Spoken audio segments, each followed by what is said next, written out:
should be getting excited right now because we've got stuff to tell you about. Oh. Ladies and gentlemen, the November arc is being revealed for you this time, right here, right now.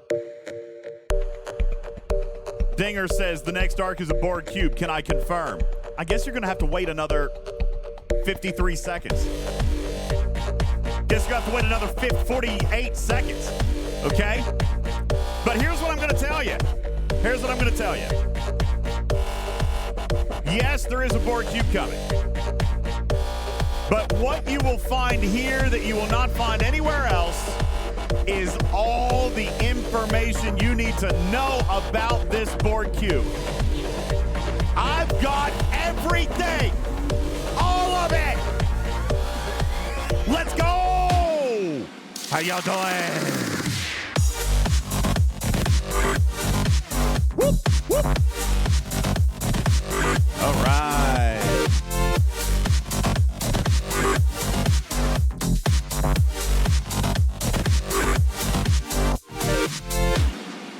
Good evening, good evening, good evening, everybody, one and all. My name is UltimatDJz. Welcome into the show. Ladies and gentlemen, look over my shoulders. That is a very sexy Borg cube. Look at it. Look at it. Baba Joe, look at it. Oh.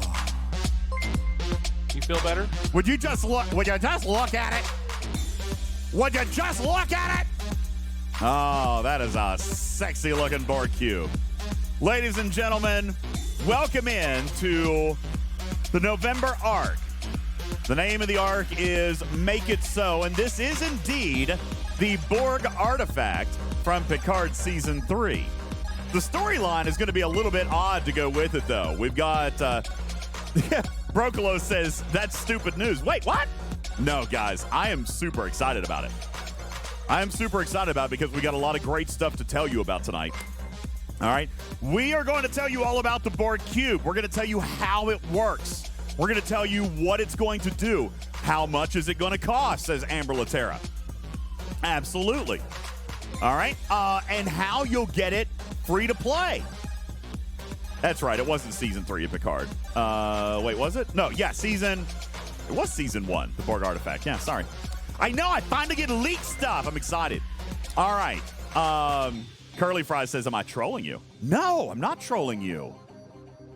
I'm not trolling you. That would be an awfully mean troll. That would be terrible. Ladies and gentlemen, I'm here to tell you, this is what I've been so excited about. This is what I've been so excited about. And I'm going to tell you. And I'm going to tell you about it. Bubba, you've been excited about this. I have. Yes. Rev has been excited about this. No, Blue Jack. You say, man, free to play 3 years later. How about within 60 days? Huh? How about within 60 days? Huh? Yeah? What? Ladies and gentlemen, let's get into it. The Borg cube is going to be the feature ship. Wardon says, I call some BS. Nope, I'm here to tell you. This ship, Bubba Joe, let's just tell the people, there is one thing that you have been talking about in the entirety of the game. You have talked about the fact that specialty ships never scale with you. All right? Correct. They never scale with you. Like I was excited about the Defiant. You weren't, because you were already beyond the maximum level of what the Defiant could get to. Right? Guys, I'm very, very excited to welcome a complete panel of analysts and experts here tonight. We have with us on the stage Blue Mandalorian and Jules Verne, who received this information from me no more than about 9 minutes ago. And they are very, very excited about what they are seeing. As a matter of fact, can you imagine, Jules? I mean, people, let me just ask you a crazy question. Do you think that Jules has already started making charts for you guys? Do you think he's already started? Because, Jules, go ahead and just rip that Band-Aid off. Have you already started doing math on this thing? Oh, of course we have. Of course we have.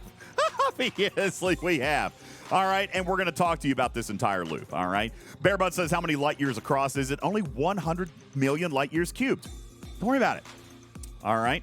Now, Gradumacated says 60 days too long. You're kidding me, right? Get out of here! All right, here, let me tell you how this is going to work. This is why I want everyone to have the Battle Pass, okay? Because, Bubba Joe, this month, this ship will contain 100% of necessary blueprints, which, by the way, will only be 100. It's 100 ship, or 100 blueprint ship. Blue pints? Yes. All right, blue pints. Blueprints. All right, it will be 100 blueprints. It will be available in the $20 Battle Pass on day 8, Bubba Joe. Day 8.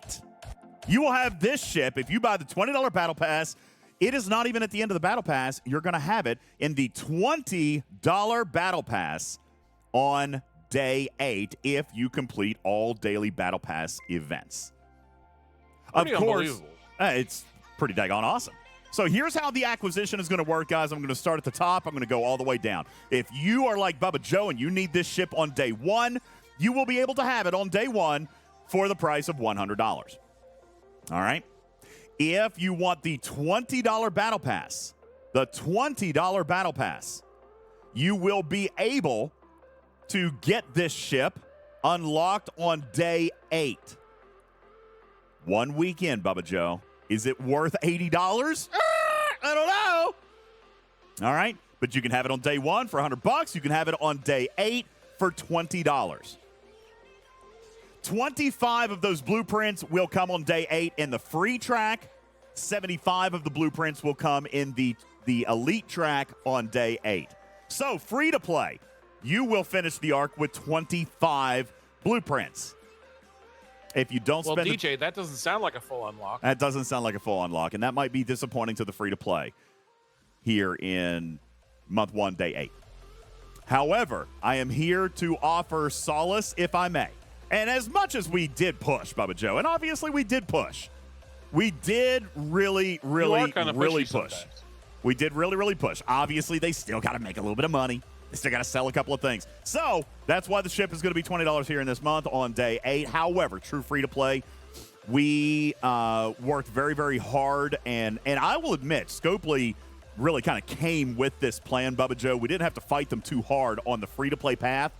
You guys will be able to fully unlock this ship completely 100% free to play, as in, Bubba Joe, the 25 blueprints in the free track this month, followed by the remaining 75 blueprints in next month's December event store. You will be able to unlock all 75 remaining blueprints in next month's full event store, everybody. Full event store. All right, that is happening in December as well. A completely full unlock will be available. So I've got the question here, Bubba Joe. Is there an advantage to buying the $100 Battle Pass?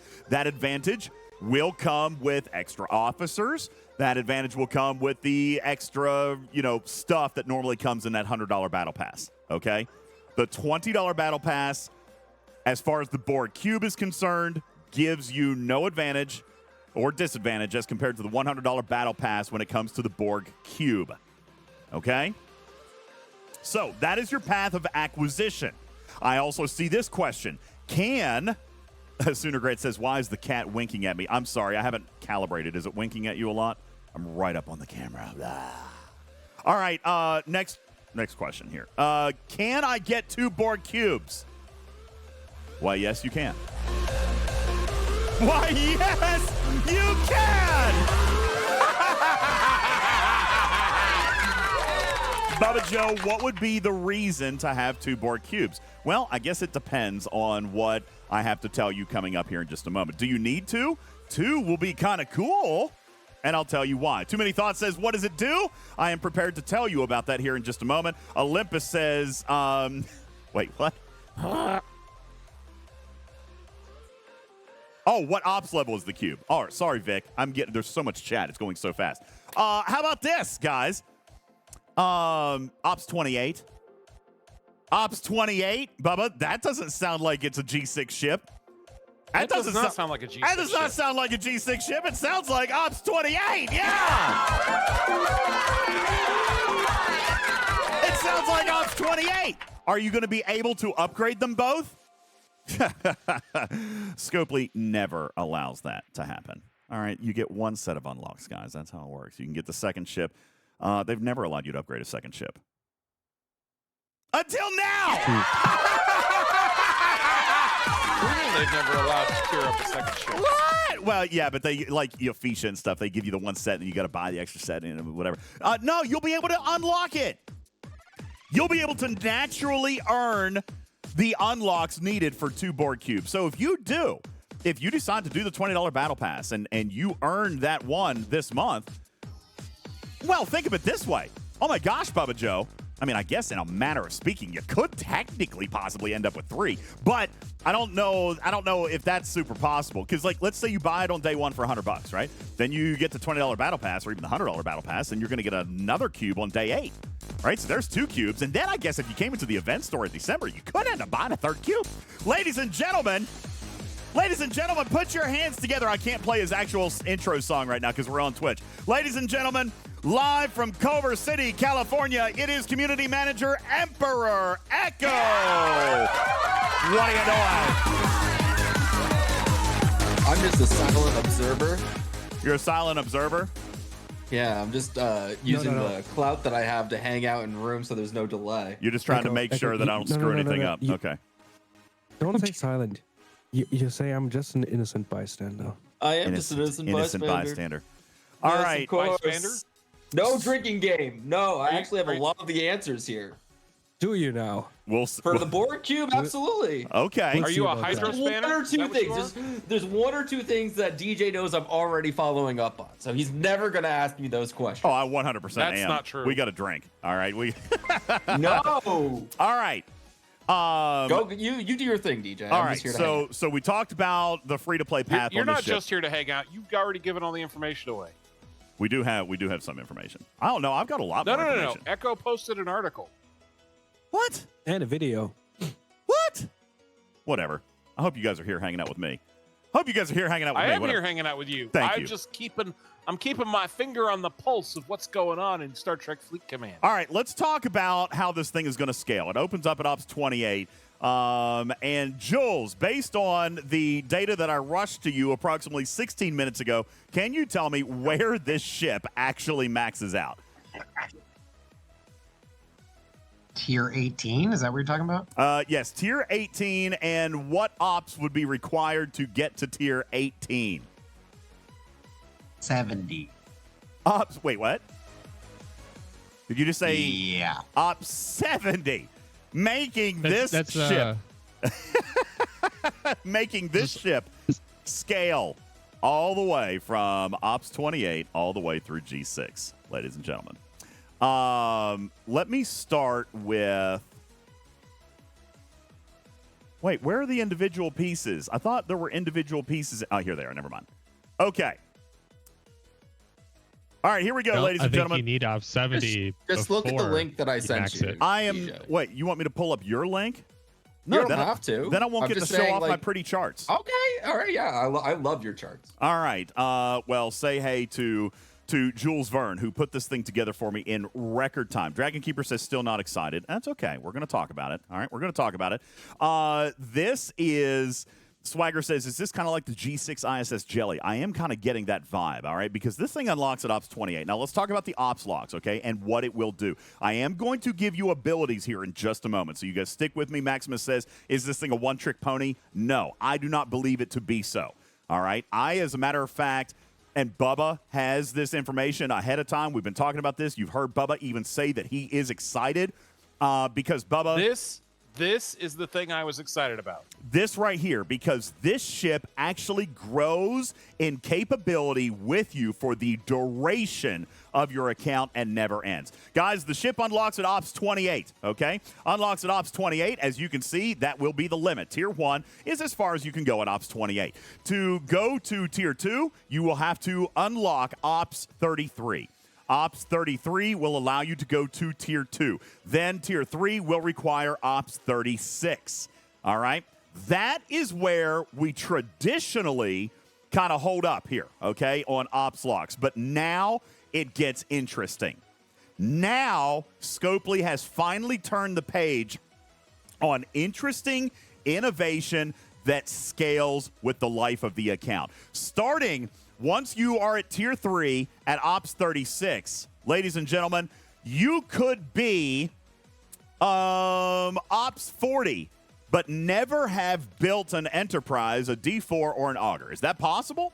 Is that possible? Sure. It is possible, absolutely. It's foolish, but it is possible. Possible, yet foolish. However, what that means is you will not be able to proceed to tier 4 of this ship. Okay? At least not in the way that we are looking at it right now. Rathbon says that's dumb. I disagree, and I'm going to tell you why. I'm going to tell you why. Because, don't worry about it, guys. Don't stress. Don't stress. Don't stress. Because the highest level that you have achieved will automatically grant you all the tier unlocks up to that point. So let's say, for example, Bubba Joe, that I never built any Klingon ships, any Romulan ships, no nothing. I did fed all the way. All right? And I'm going to come up here. You guys know that I have a Corvus. As a matter of fact, really good example right here. You guys know that my Corvus is only tier 5. My Corvus is only tier 5. So, if I have a Corvus at tier 5, which is not tier 6, by the way, I will not be able to unlock tier 10. Okay? Tier 6 of my Corvus will be required to obtain tier 10. So, if I can't do tier 10, then I drop back to the previous tier. All right, based on the last milestone that I have actually accomplished. So here's where it gets tricky, and shout out to Lube. I don't know if he's in the audience right now. He might be streaming right now as well. He asked the question here just a little bit ago. Echo said, well, holy crap. My Pylum is tier 5. That's what he said. My Pylum is tier 5. My Tribby I never built. My Corvus is only tier 5, and I have a Couve Sans Pec, but it's only tier 4. Oh, boy, Lube, you're in trouble because that's going to take him all the way down here to tier 6. Tier 6 would be the last milestone that he completed. Okay? That'll be the last milestone that he completed. Now, again, you can skip ahead. You can skip ahead. So if I never built, and I see this right now, Dinger says so many people have skipped G4 epics. You can totally do that. You can skip the G4 epics, but you won't get those tiers on your Borg Cube until you hit tier 6 of the G5 Uncommon. Now, Dragon Keeper says, well, I don't have any ROM or Klingon ships. That's okay. This is where your second set of parts comes from, guys. So if you get the one Borg Cube, right, you will get an unlock for the warp component from any of these 3 ships at this tier. So you will get 1 warp token for getting the Northcut to tier 6, 1 warp token for the Corvus at tier 6, or 1 for the Vorcha at tier 6. Now, it doesn't mean that I have to take all 3 to tier 6. Maybe you're going to do something like I would do, Bubba Joe. I've got the Corvus, okay? I'm going to come over here and build the Sanctus next. You only need 1, not all 3. You only need 1. Okay? Got it. I need all 3. You do not need all 3. All right? At least not until you get your 3rd Borg Cube. All right? If Bubba Joe wanted to build 2 Borg Cubes, then he will have to have 2 of these ships at each appropriate tier in order to get the number of warp locks that he needs. You can still skip the ships. So let's say, for example, let's go back to Lube. Let's go back to Lube's example. Lube said, man, I've got a Kelvin at tier 6, but my Pylum's not there, my Tribune's not there, my Corvus ain't there, and I've got a Couve, and it's not there. Okay? So that means he's locked at tier 6 over here, right? The moment he takes his Couve to tier 6, he will immediately unlock each and every warp token below him for that ship type. So the Couve, when he gets that to tier 6, he's going to unlock 1 warp token for tier 11, 1 for tier 10, 1 for 9, 8, 7, and of course he was already at 6. So you can skip ahead. You can still skip ships. All right? But you can't just build the ship. All right? Can't just build the ship. You are going to have to push that level just a little bit. But a lot of people say, Bubba Joe, man, I don't know that I could get tier 8 on a G4 Epic. That's really expensive. Damage or the parts and everything is going to hold me up. So it's very feasible, Bubba Joe, to go from tier 8 of the Borg Cube, which only requires a tier 4 Tribune, go straight to tier 6 of a Corvus, and you get to skip over this tier 8 requirement of the G4 Epic, and you'll get all the parts then going down. Once you hit the milestone, you get all warp components for everything underneath it. Do we have questions on that so far? Swagger says tier 9 on a G6 uncommon. Is that feasible? It will be. I mean, no. To answer your question, no, it's not going to be feasible. It's not going to be feasible, but I'm sure that there will be players that try. Why? What's wrong with my freaking cat right now? I feel like the cat is like freaking out. All right, let's continue on. Okay. What part of the triangle is the cube? Monkey's uncle asks. Great question. It is a battleship. It is a battleship. Okay?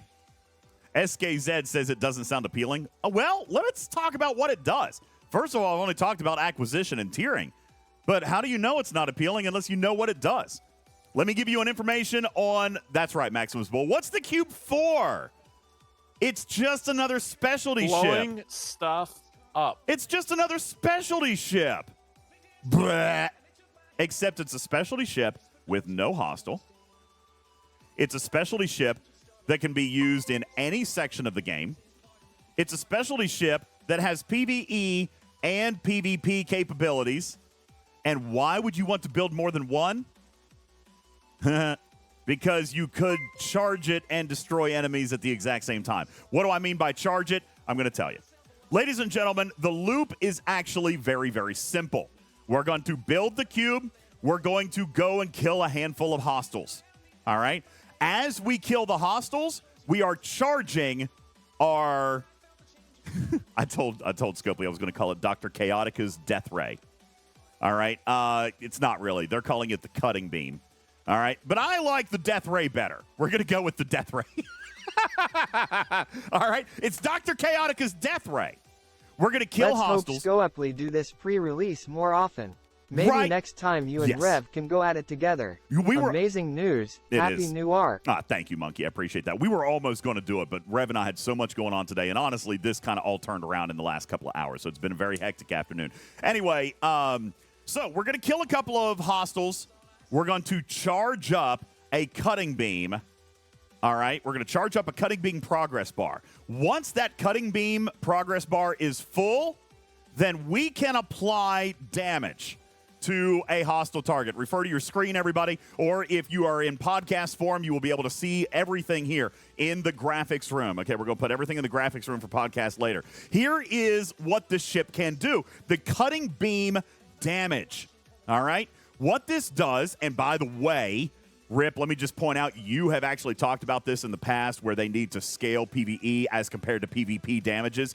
This is the first time that we are seeing Scopely actually care and or react to that particular suggestion as to starting to scale PvE differently than PvP in the future, right? I think that's pretty daggone good. Well, what's another big thing about this beam, DJ, in terms of how the damage is applied?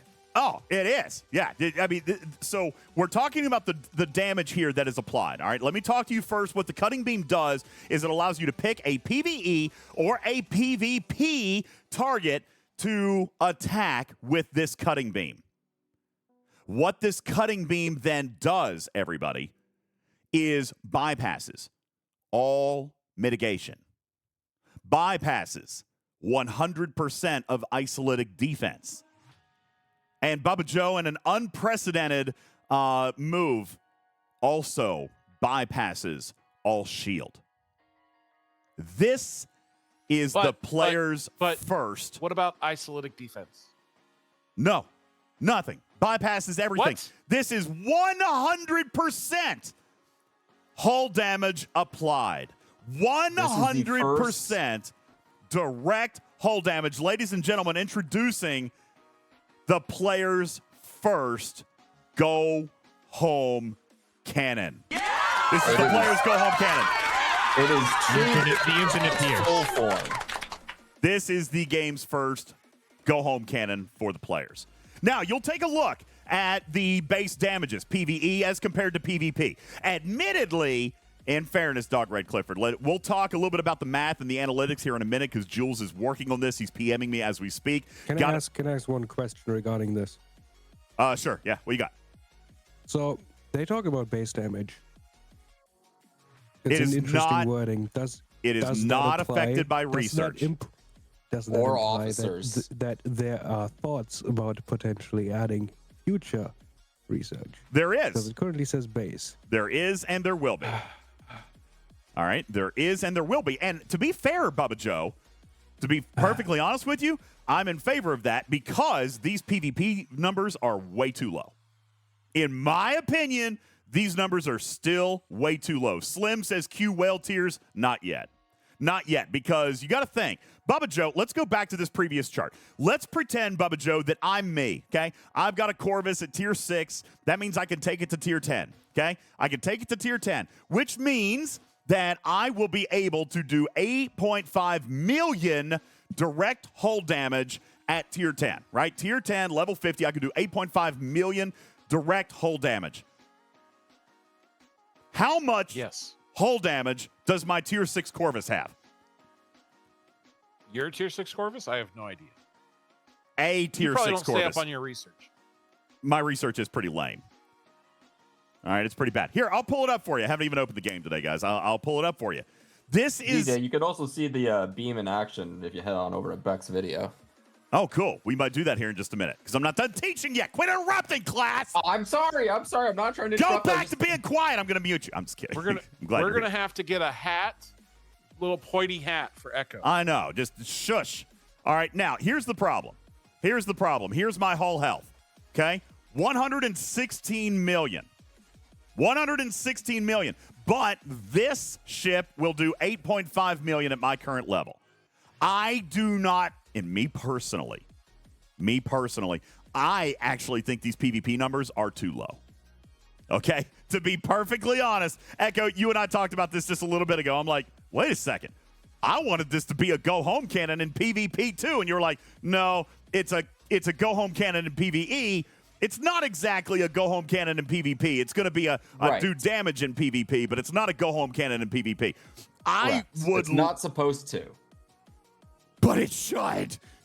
Well, think about this, but DJ. DJ, why should it if we already have that with officers in research combination? This ability is completely like risk adverse, right? It is you true. You don't have to engage in normal combat. You don't. It's not like how it usually is where two ships go in, one ship comes out. Will it work on Q's trials? Yes.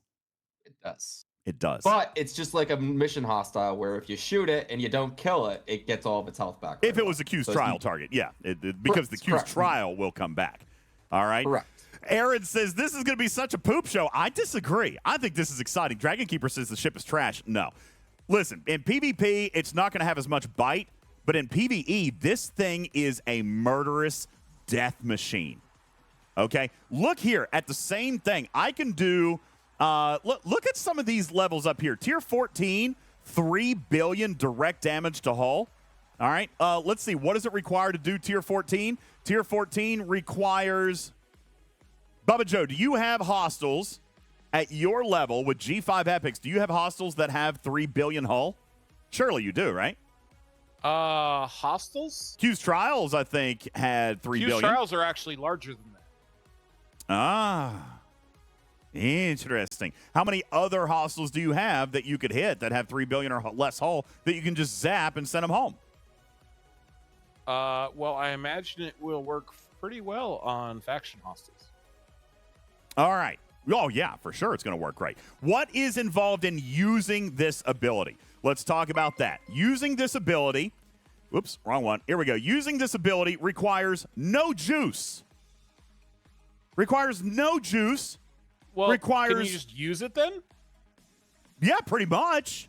Here's how you earn it. I talked to you earlier. You're going to grind a couple of hostiles. The number we're being told, Echo, is 8. 8 hostiles is all you've got to kill in order to charge your cutting beam. Then Correct. you can use the cutting beam on any target. Except for stations, armadas, and alliance starbases. Correct. No stations, no alliances, or no alliance starbases, and no armadas. All right. So on your PvP target, on your PvE target, you can use it. Can you use this thing 50 times a day? Yes, you can. All right. Yes, you can. Can you Cooldown as long as it takes to charge the beam again, so 8 hostiles. Gradumacated says, what's the cooldown? 5 seconds. Is that good enough for you? It's longer than 5 seconds. Well, the cooldown is 5 seconds, but it'll take you longer than 5 seconds to grind out the 8 hostiles. Now, why might you want 2 Borg cubes? Baba Joe, because now the cooldown does have relevance. I can kill 7 hostiles, then kill my 8th, have a Borg cube cutting beam charged, and send the cube to my target. Then I can take cube number 2 and count towards 7 more hostiles. I can apply my target, attack my target with cube A, hit my 8th PvE target, immediately refilling the cutting beam, and then immediately double tap with the second cutting beam. This cutting beam progress bar is not attached to the ship or the dock. It's attached to the account. Unfortunately, though, Arian, can I have 2 charged at the same time? No, it is 1 per account. All right, it's 1 per account. So when I charge one up, I can apply it. Then I got to charge it again, and I can apply it again.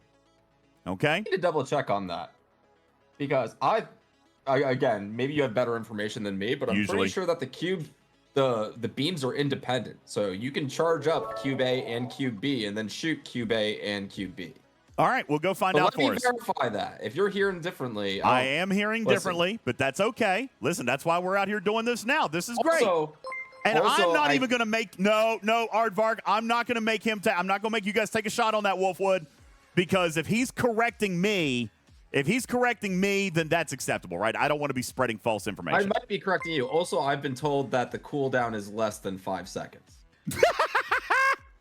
Even better. So those are the 2 things, funny enough, like we wanted to follow up on. So yeah, I should have more information for you in the morning and talking in cars. I do probably need to throw another shield. Yes, incursions, all that stuff. Thank you for the reminder. All right, so we will find out first thing in the morning as to whether or not this thing. I was told that it is 1 charge per account. All right, I'll be honest with you. If Echo is right, that's even better. That's even better. The beam is just like anything else. If you dock your ship, the beam goes away. That is correct. Not only docking, folks, but the action of pressing recall. Even if you stop warp, pressing the recall button will remove your cutting beam buildup. Okay? It'll go away. It would be interesting in a PvP situation if someone gets mantis stings and then you got a bunch of Borg cubes waiting in the system, huh, DJ? Just saying. I mean, we were talking about PvE a minute ago, and while I do think the PvP numbers should be a little bit higher, go back to the days of the Rialto burn. Not that I'm trying to discourage Scopely from doing anything that they don't already know that they're doing, Bubba Joe, but now I'm just saying 35 or 40 players gathering up to gang up on a whale. It's back. Just saying. It's back. All right. Captain Taylor says, so this is not usable in territory. Why would you say that? Very usable in territory, as long as it stays alive. All right. It's got to stay alive. Good thing it's a pretty big ship. It is a pretty big ship. Although, you know what? Retrieving in the audience, Echo, he might have your back. And actually, logically, that might make sense. If the charge is per account, how could you have 2 cubes charged to 7? You're right. Let me just double check and verify. We will find out. And I can't drink. No, you know what? I can't charge you for that one. If you're correcting me, especially if you turn out to be right, all right, I can't charge you for that one. So there you go. If I'm wrong, though, then you charge me in the morning? Yes, that's right. If you're wrong, you got to take a shot in the morning. Schwitt says, how do you charge it if it's only hostiles in territory? Oh, well, yeah, you can charge it anywhere else. Now, you can't recall it, but you can still warp. All right, so let's say I'm out let's say I have only one cube, and I go out and I charge it. I can warp. I just can't recall. I can't recall. I could also summon. All right, but I just can't recall. Warping is different than recall as far as function in the game. You can warp, you can summon, you just can't recall. All right, but that also therein lies where we were talking about getting that advantage of a second cube. All right, but we are going to have to talk a lot about the beam, DJ, but you know, this ship, just even in normal combat situations, is no slouch due to the scaling, right?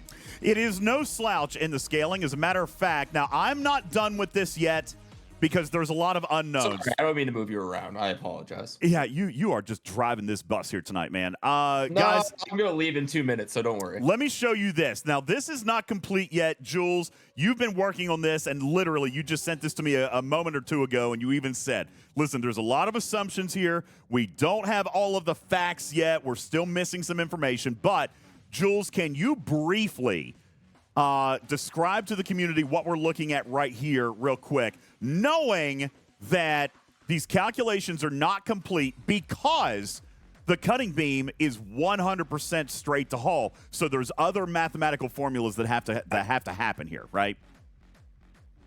Yeah, and this is also a logarithmic scale because it grows so much as you tier up. So it was difficult to show the data without doing it this way.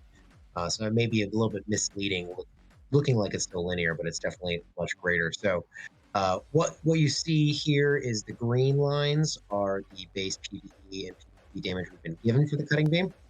And the dark yellow line there is what we would roughly estimate a ship at the appropriate tier and the appropriate faction ship, battleship for that unlock would be. So for instance, tier 4 is your Augur, tier 6 is your Katinga, and so on.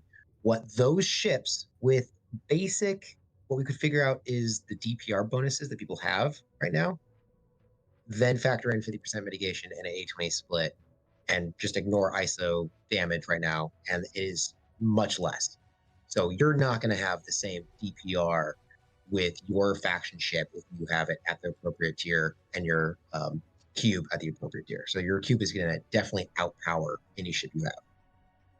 What you're saying is the cube equal to its tier is going to be the highest powered ship in the game.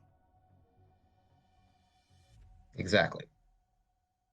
Guys, Jules Verne has had this data for approximately 38 minutes and is already telling you what Scopely claimed, but I had to check him out. Okay, I had to have our math guy check it out. There was a lot of cautious optimism, I remember you saying, DJ. There was some cautious optimism, but now we are able to confirm from our mathematician that this cube, per cutting beam shot, granted, per cutting beam shot, is going to be the most powerful ship in the game. Now, do keep in mind, K9 Tooth, you're right. It's per shot. You only get one shot with the beam. On the other hand, it does go straight through the hull, and you only have to charge it up with 8 hostiles to get that cutting beam back. So on a double tap hostile, very, very possible, right? If you're needing that extra oomph to go with Q's trials, or, you know, that mission boss, or to maybe you've escalated your rep to the point where data, your dailies goals are a little bit too high, okay? Then absolutely you can do this. And we're talking PvE here, okay? There is no one-shotting of anybody in PvP as of this time, because I personally think they need to be more aggressive with the PvP numbers. Now, somebody earlier said, wait, who said that? Was that Jules? No, it was Echo. No, you know what? You don't get to release Freeman and then be like, oh, wait, we want to be conservative in PvP, guys. Okay, wait a second. We don't want to get crazy with PvP, Bubba. It's a very highly volatile and sensitive balancing act that we've got to maintain in this game, all right? We don't want to do anything crazy with PvP here. All right, can we stay on the focus of Borg Cube, please? All right, I'm just saying. Okay. That being said, this ship, Bubba, summarize what you're seeing on this chart. Is this ship going to grow with you even throughout G6? It certainly appears that way. It certainly appears that way. Guys, let's talk about the loop, if you will, because I have talked to you about charging the cutting beam. I've talked to you about using it, but how the heck are we going to tier this thing? All right, let's talk about how we're going to tier it up. That is going to come in a very similar form of loop. All right, how this works is we are going to be using this Borg cube in PvE to charge our cutting beam. All right, once we get the cutting beam full, we can use it in PvP, or we can use it in PvE. All right, if we do use it in PvE, then you will earn a loot drop called Technological Distinctiveness. Technological Distinctiveness is a currency that you are going to earn, and 100% chance of a loot drop will come from the level of hostile that you kill with this cutting beam. So you're going to have to be very careful to look at the level of hull that the hostile has as compared to the level of your Borg cube to make sure that you can one-shot it. All right? Because when you do kill a hostile with the Borg cutting beam, then you will get technological distinctiveness. The technological distinctiveness is going to be used in a refinery, and the refinery is going to pay Borg cube parts and advanced cybernetics. The Borg cube parts are going to be used to tier and upgrade the ship, and the advanced cybernetics are going to be used to advance through 5 new researches in the Borg research tree. These 5 new researches will include Borg cube warp range, Borg cube damage output, Borg cube kinetic weapon output, Borg cube assimilation point, and Borg cube PvP crit chance. Echo! What? What? Crit chance? Kidding me right now? Right meow? Echo? Right meow? Are you kidding me right meow? Oh, I unmuted the wrong thing. There's no crit damage on the cutting beam from what I understand. What? But then what is this research? Borg cube PvP crit chance? Is it just still have to hit things? Is it well? But it says PvP crit chance. So wait, are you saying that it's a Borg research to generally increase just hit another ship? You can take the Borg cube and just hit another ship baseline. Oh, is this research for general? You're allowed to attack normally with the Borg cube. That's true. It is going to have the power, isn't it? Yes. Yes. So not only do you have the cutting beam. The cutting beam is the go home cannon, but you can still fight with this ship. Correct. That's what I was saying before. It's still a strong ship, so like you can blast somebody with the cutting beam, get some damage in, and then go and engage in normal combat and have an advantage. Oh, nice. Okay. All right. I'm cool with that. The technological distinctiveness drops are literally only if you kill the target with the cutting beam. Correct. So you kill your 8 hostiles, and then you kill it with the cutting beam, and then you get your technological distinctiveness. Okay. Fair enough. Fair enough. I get it. I get it now.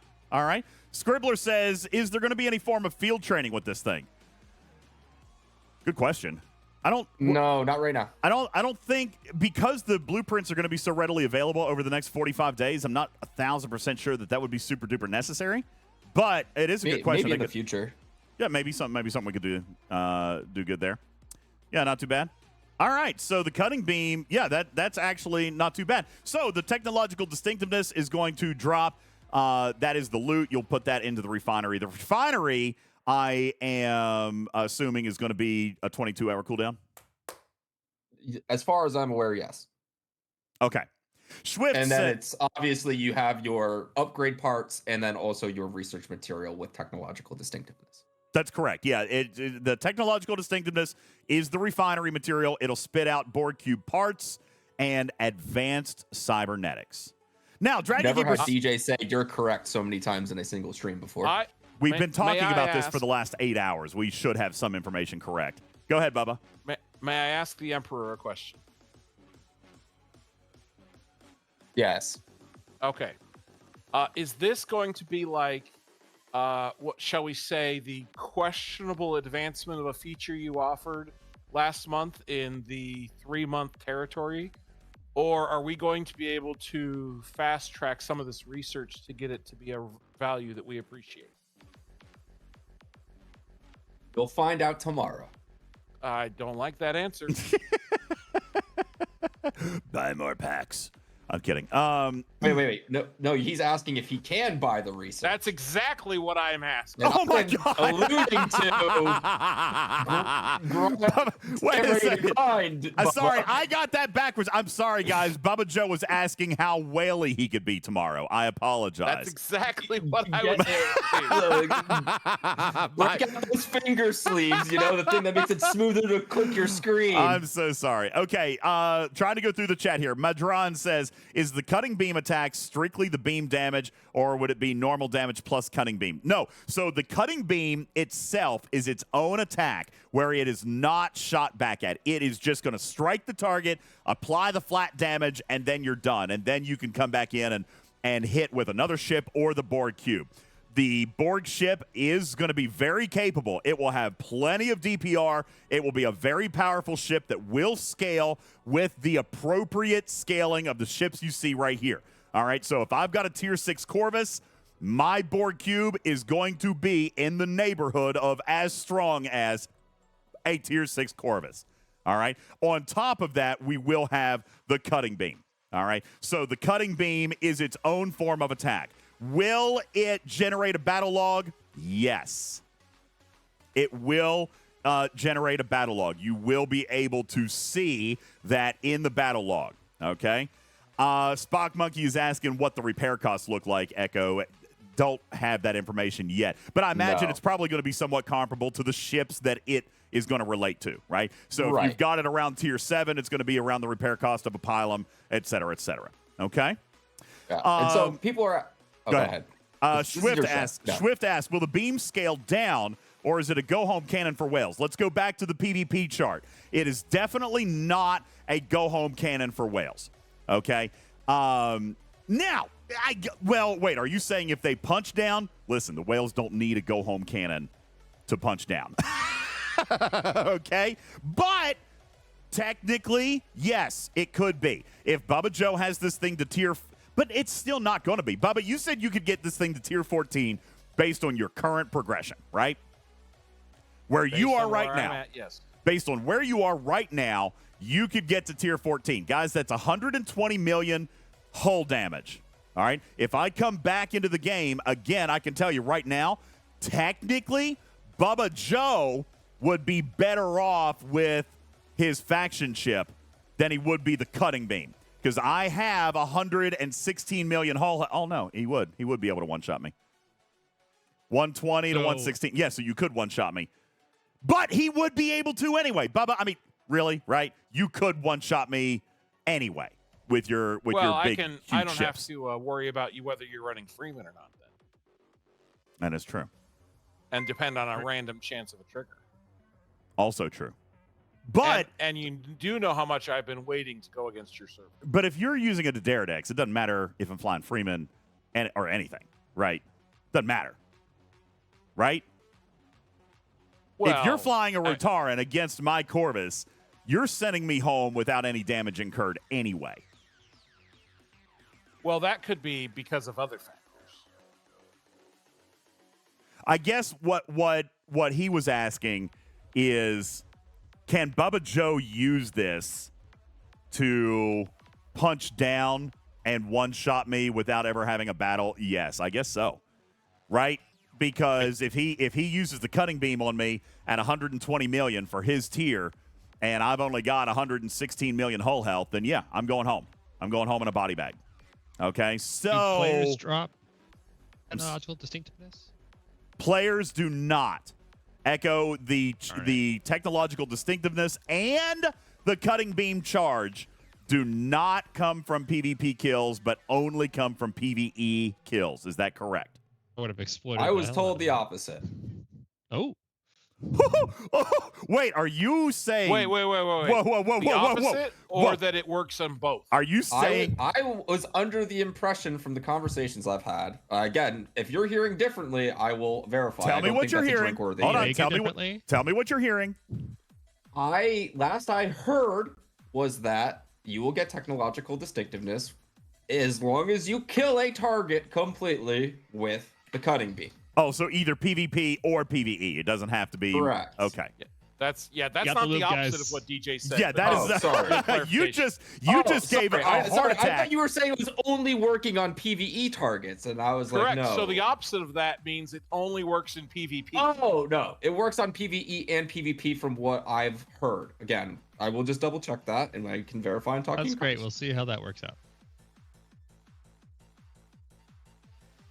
Yeah, that's like permanent purge open season all the time. It's a little bit risky. But that's not what I was thinking. Be bold. That's not what I was thinking. I was thinking something else entirely. So Swift says, does the beam charge on PvP kills? I don't care about the rewards. See, that's what you're gonna run into, Echo. Swift, according to Echo, he's saying that the beam will charge. Pretty sure it does, on but PvP I could kills. be wrong. Yeah.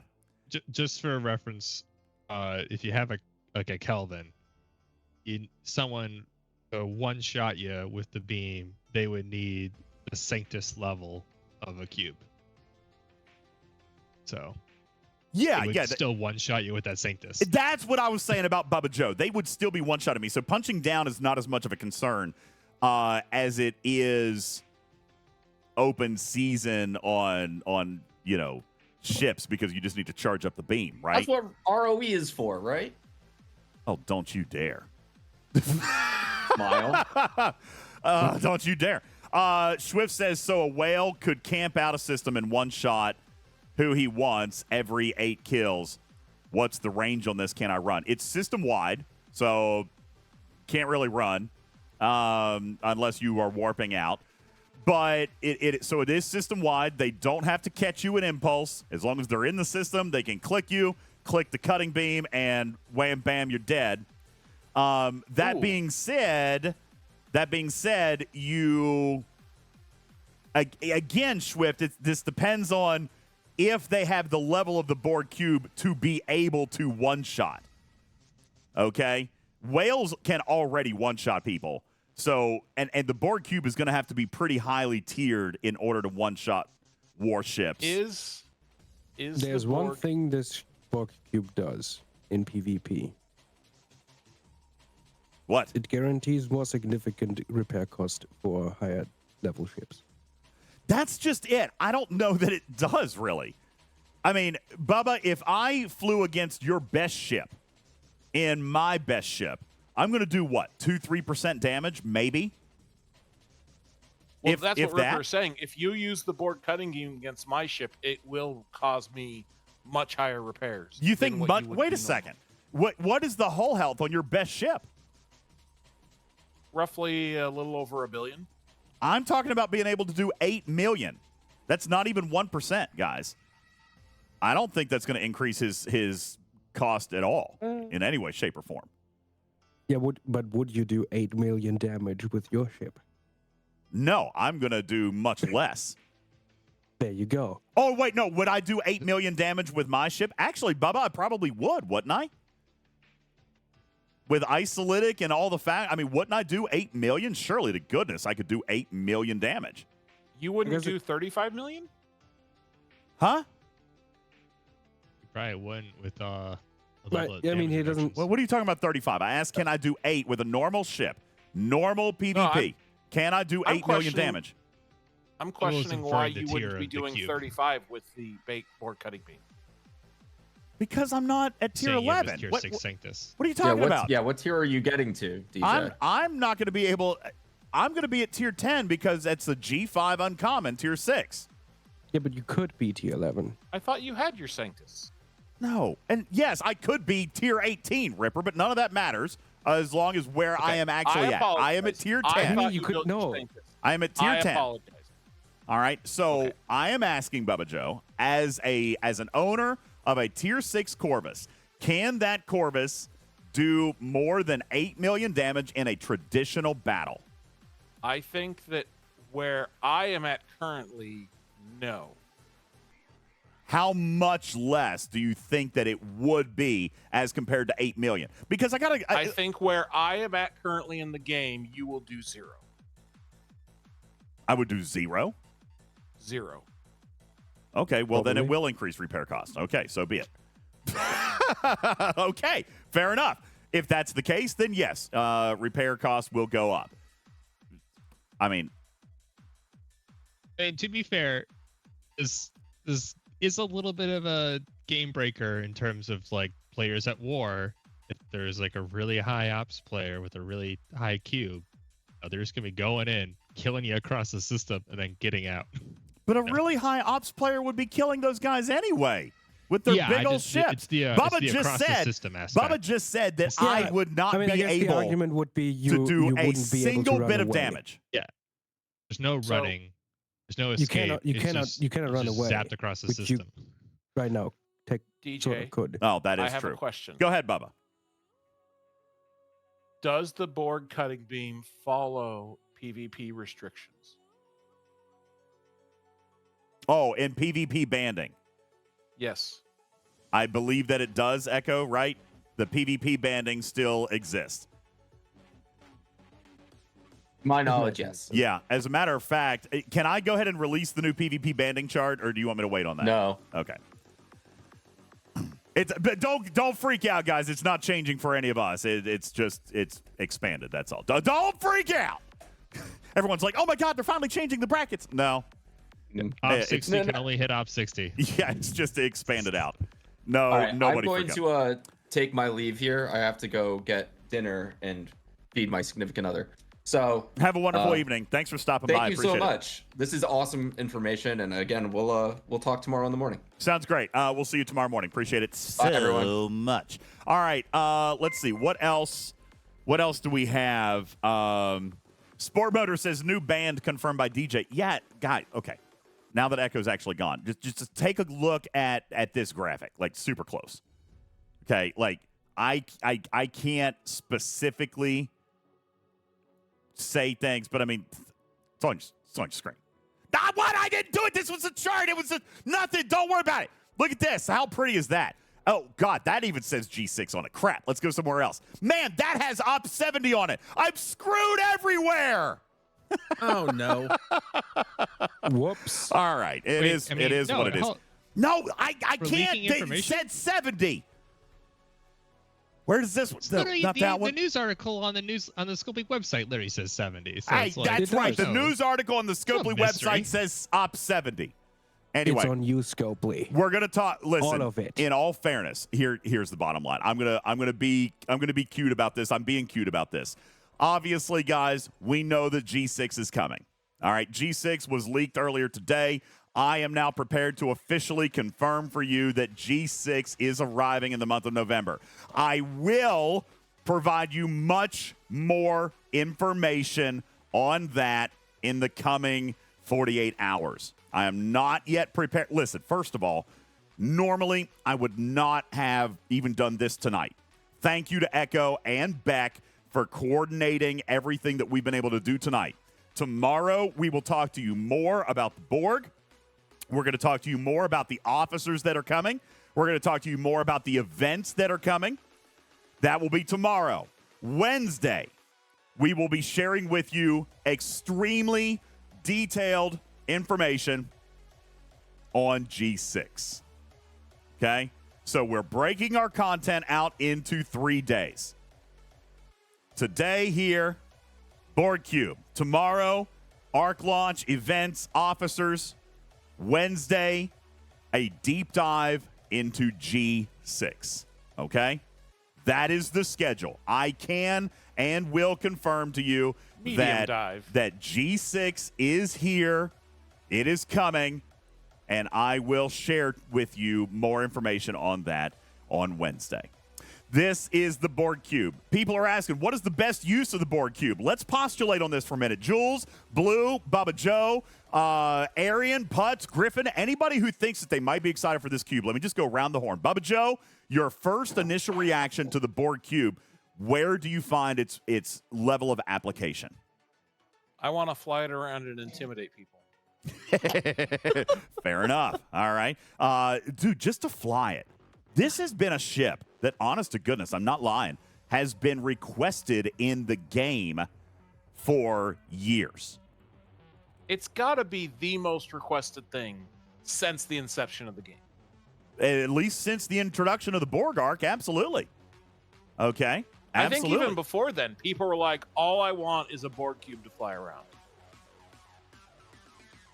People have said that. I mean, having a Borg cube is absolutely amazing. I'm excited about that. And the fact that this thing is so available, and the fact that it is going to grow with the scope of your account, I find that to be absolutely amazing. I want to come back to this chart, Bubba Joe, because this might be, and Ripper, Ripper has been very Debbie Downer on me this week, okay? He has been so cautious. And still is. So, Ripper, I am just flying high on optimism right here. Tell me what you perceive as potential pitfalls to this ship. What are you still worried about?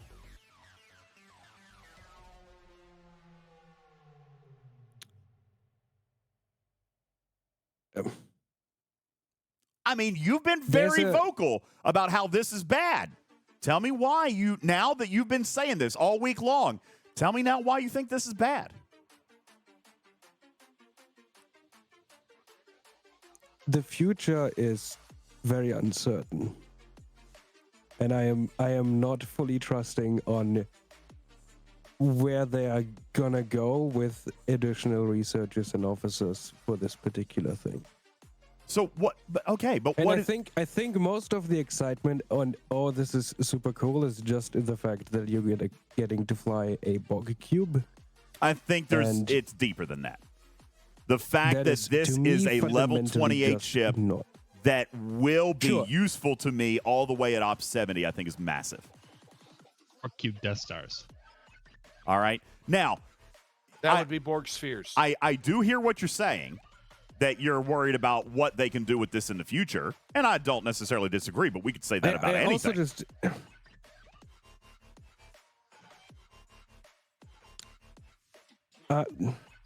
Which brings into question how does this fit into the future balance of content?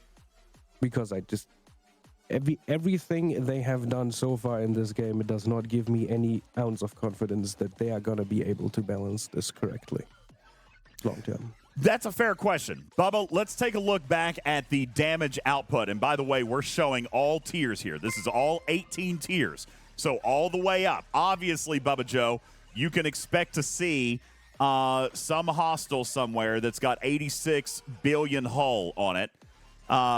Somewhere in the Op 70 range. Though, Op 16 has an Op 70 requirement. Tier 16 has an Op 70 requirement.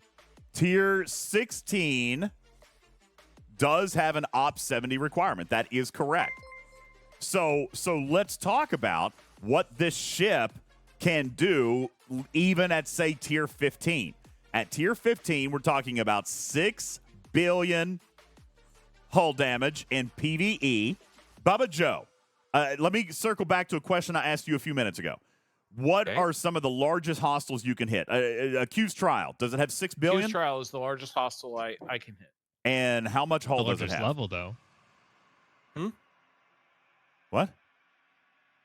I heard Blue and you. I couldn't hear which one. I don't know what he said. Question. What did he say? The largest hull health?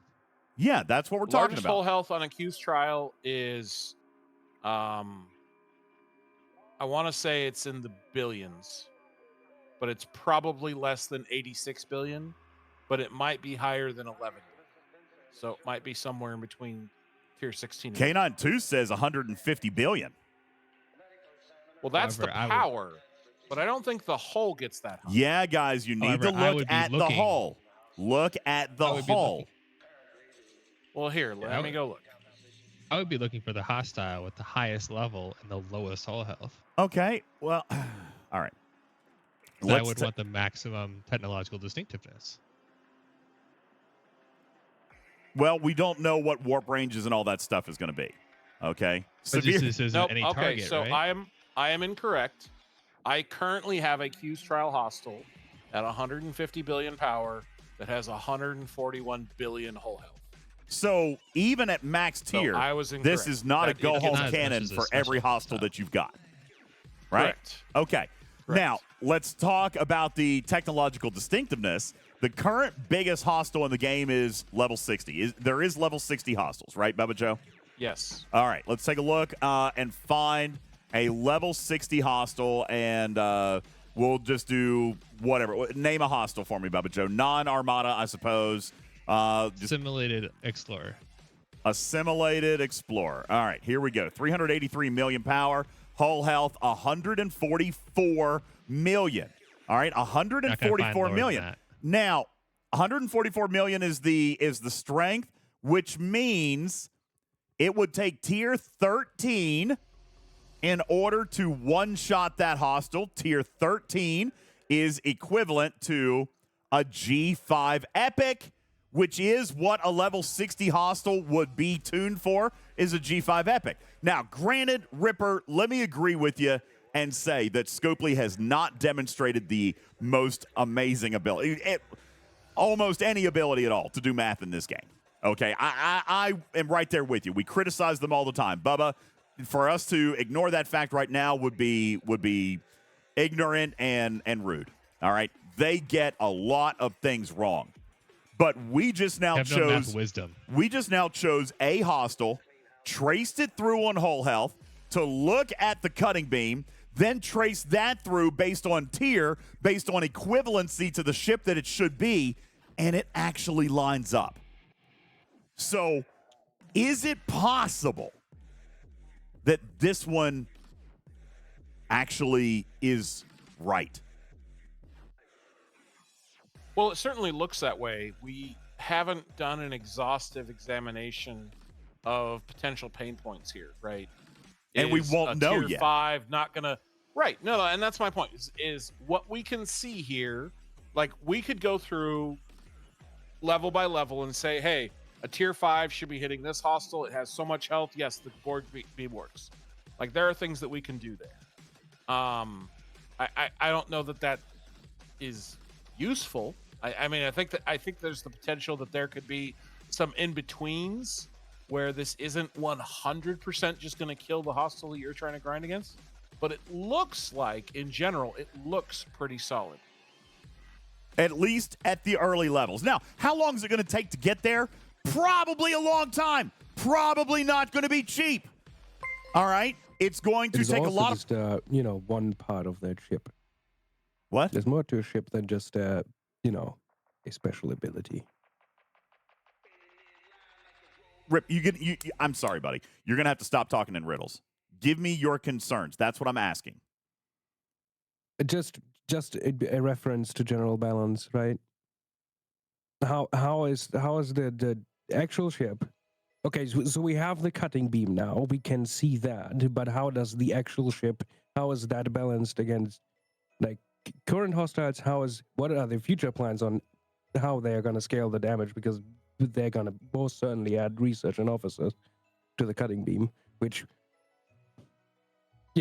as we have seen with critical damage, will probably end up in a bad state at some point, especially for PvP. I don't necessarily disagree with what is going to come with this ship, but I am also already saying that, in my opinion, on day one, this ship is stronger in PvE than it is in PvP. In my opinion, they did not make it aggressive enough in PvP. Now, why is that, Bubba Joe? Probably exactly what Ripper says. They are going to have research. They're going to have officers. There's going to be other future things that will enhance the Borg Cube. But me personally, I already think the PvP numbers are extremely, extremely conservative. As we just discussed earlier, Bubba, it would take me nearly 80 hits with a cutting beam to destroy one ship of yours. You know what I'm saying? I mean, I think that's too conservative. About Bubba's Rialto, though. We also just don't know nothing about the non-cutting beam capabilities of this ship. That's correct. That's correct. It could be overtuned. It could be just falling flat. What we know, let me rephrase. What we've been told is that this is going to be built like the battleships of the equivalent tiers. So, for example, at tier 4, it is going to perform like a tier 3 auger. At tier 5, it'll perform like a tier 6 auger. At tier 7, it'll perform like a tier 6 Newton. We are being told that this is going to have very, very similar properties to the battleship of its appropriate tier. Okay? So a tier DJ. 9 would be equivalent to a tier 8 Tribune ballpark. Okay? Go ahead, Bubba Joe. So there is a question in the chat that I think is a really valid question. Please. When we talk about a lot every time they release a new ship. Yes. And it's from Omicron says, why would I use this instead of my tier 9 G4 rares for hostiles? So DJ, why would I use this instead of my tier 9 G4 rare that has a built-in bonus? Well, I guess it depends on if you want to use that cutting beam, right? If you have a hostile that is going to come around and where you need some extra on that. Listen, even earlier today, I was talking to you, Bubba. I'm stuck at a Q's trial. And I'm stuck right now. I think it's more basic than that. In order to get the loot that you need to advance the ship, you have to use the cutting beam. That is true. It's not like they're giving us a new set of but hostiles. Maybe the question is, you can go grind the loot. Maybe the question is, why use the Borg cube at all? Right? Like, why? Because if you don't use the Borg cube, you don't get the loot to fuel the Borg cube. But what if you don't care about the Borg cube at all? If you don't care about the Borg cube at all, then I'm questioning why you're playing this game. Well, that's true. It is a very passionate product. All right. I mean, that's true. It's a very, They're very going to say, passionate why would product. I even want to fly around a Borg cube? Just say see in December and then leave it at that. I guess that's true. All right. Joker says, looking at the charts, my first reaction is mess. See, mine's not.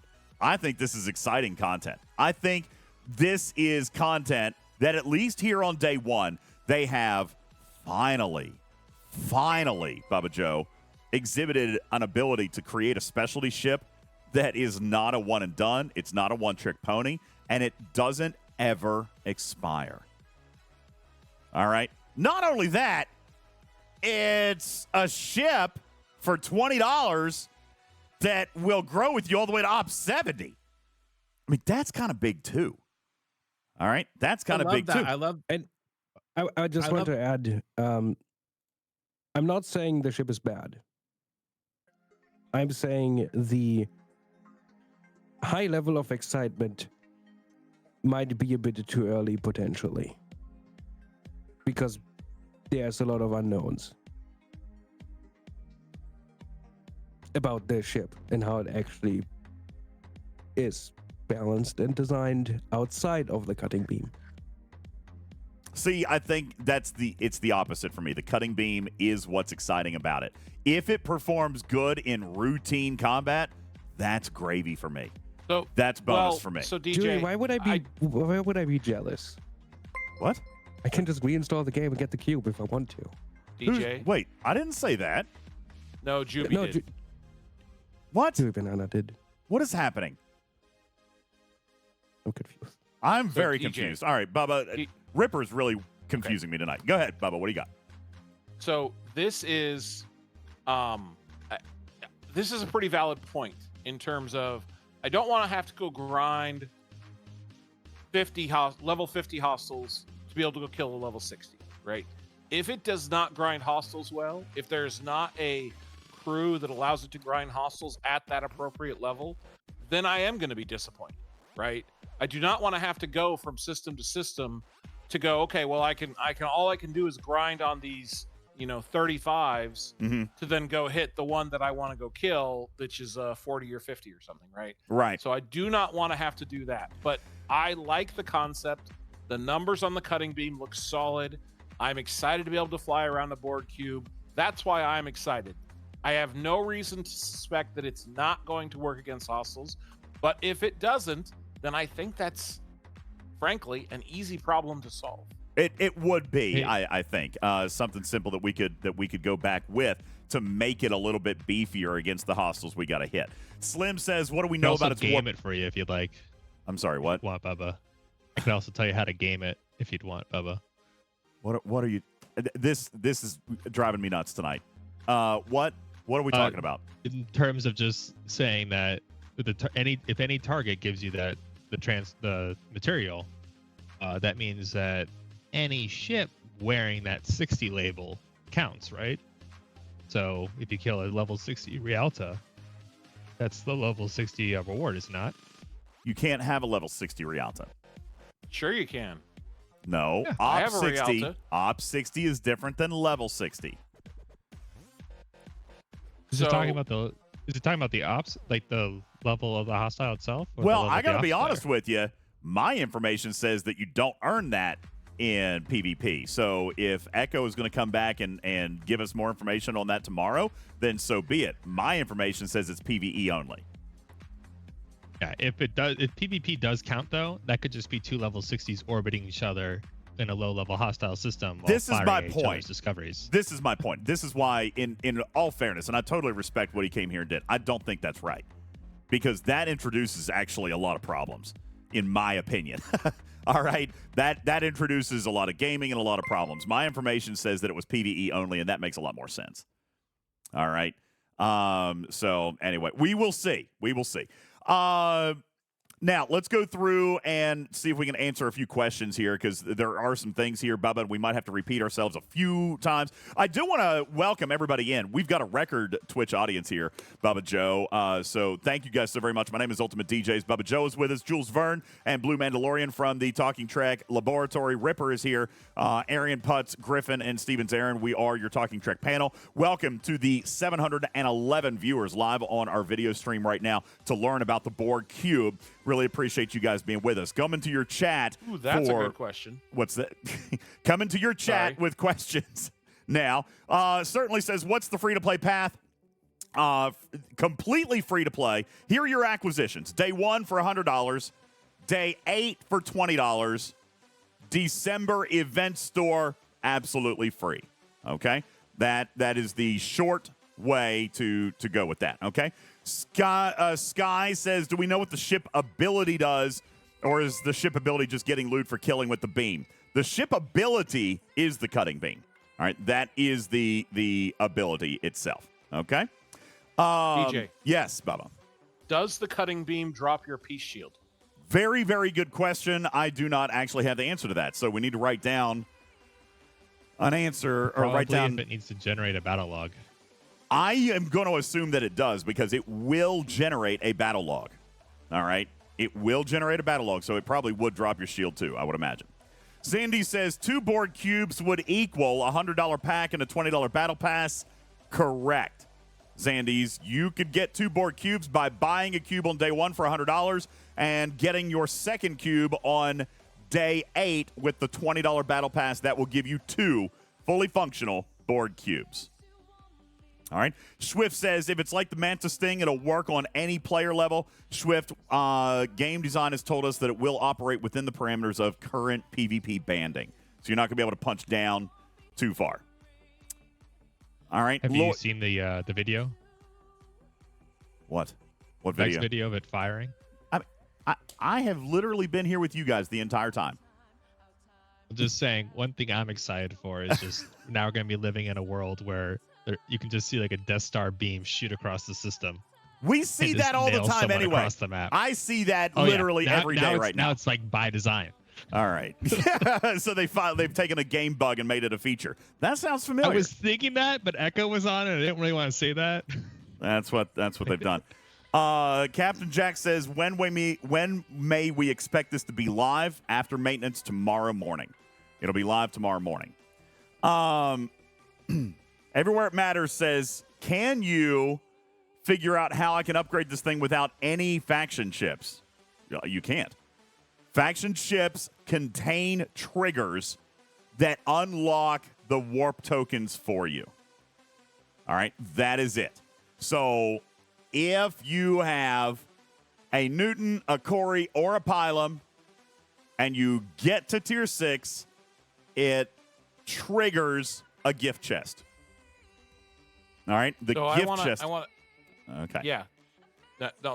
So I want to clarify on that as well. So if you are skipping one of these and you achieve the next one, do you get the previous tier? Yes. It will be backwards compatible as long as you hit a milestone. As long as you hit a milestone, it will come back and give you all previous milestone unlocks if you haven't already had it. All right. SKZ says too convoluted, should have stuck to ops lock. I'll tell you why I don't like that. This first of all, they didn't want that because, Bubba, what would happen? Everybody would abandon all FKR ships and only focus solely on the Borg Cube. They can't have that. All right. But secondly, this provides a secondary equal power ship that you can stick with for all time.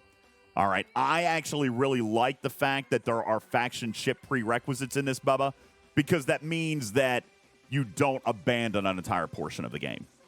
Right. You know, Too Many Thoughts says the Borg Cube will always be your second best ship. That's arguable, Thoughts. Game Design is claiming, well, let me rephrase. Jules Verne is claiming that it will always be your number one ship. Jules Verne is claiming that it will I'm always... not sure I'm claiming that entirely. Because the thing is, too, is what we've been saying is that the hostiles that you're hitting, you're already regularly hitting. And it's only a one-shot thing. When we were first discussing this, I thought it was actually a ship ability in battle. Mm-hmm.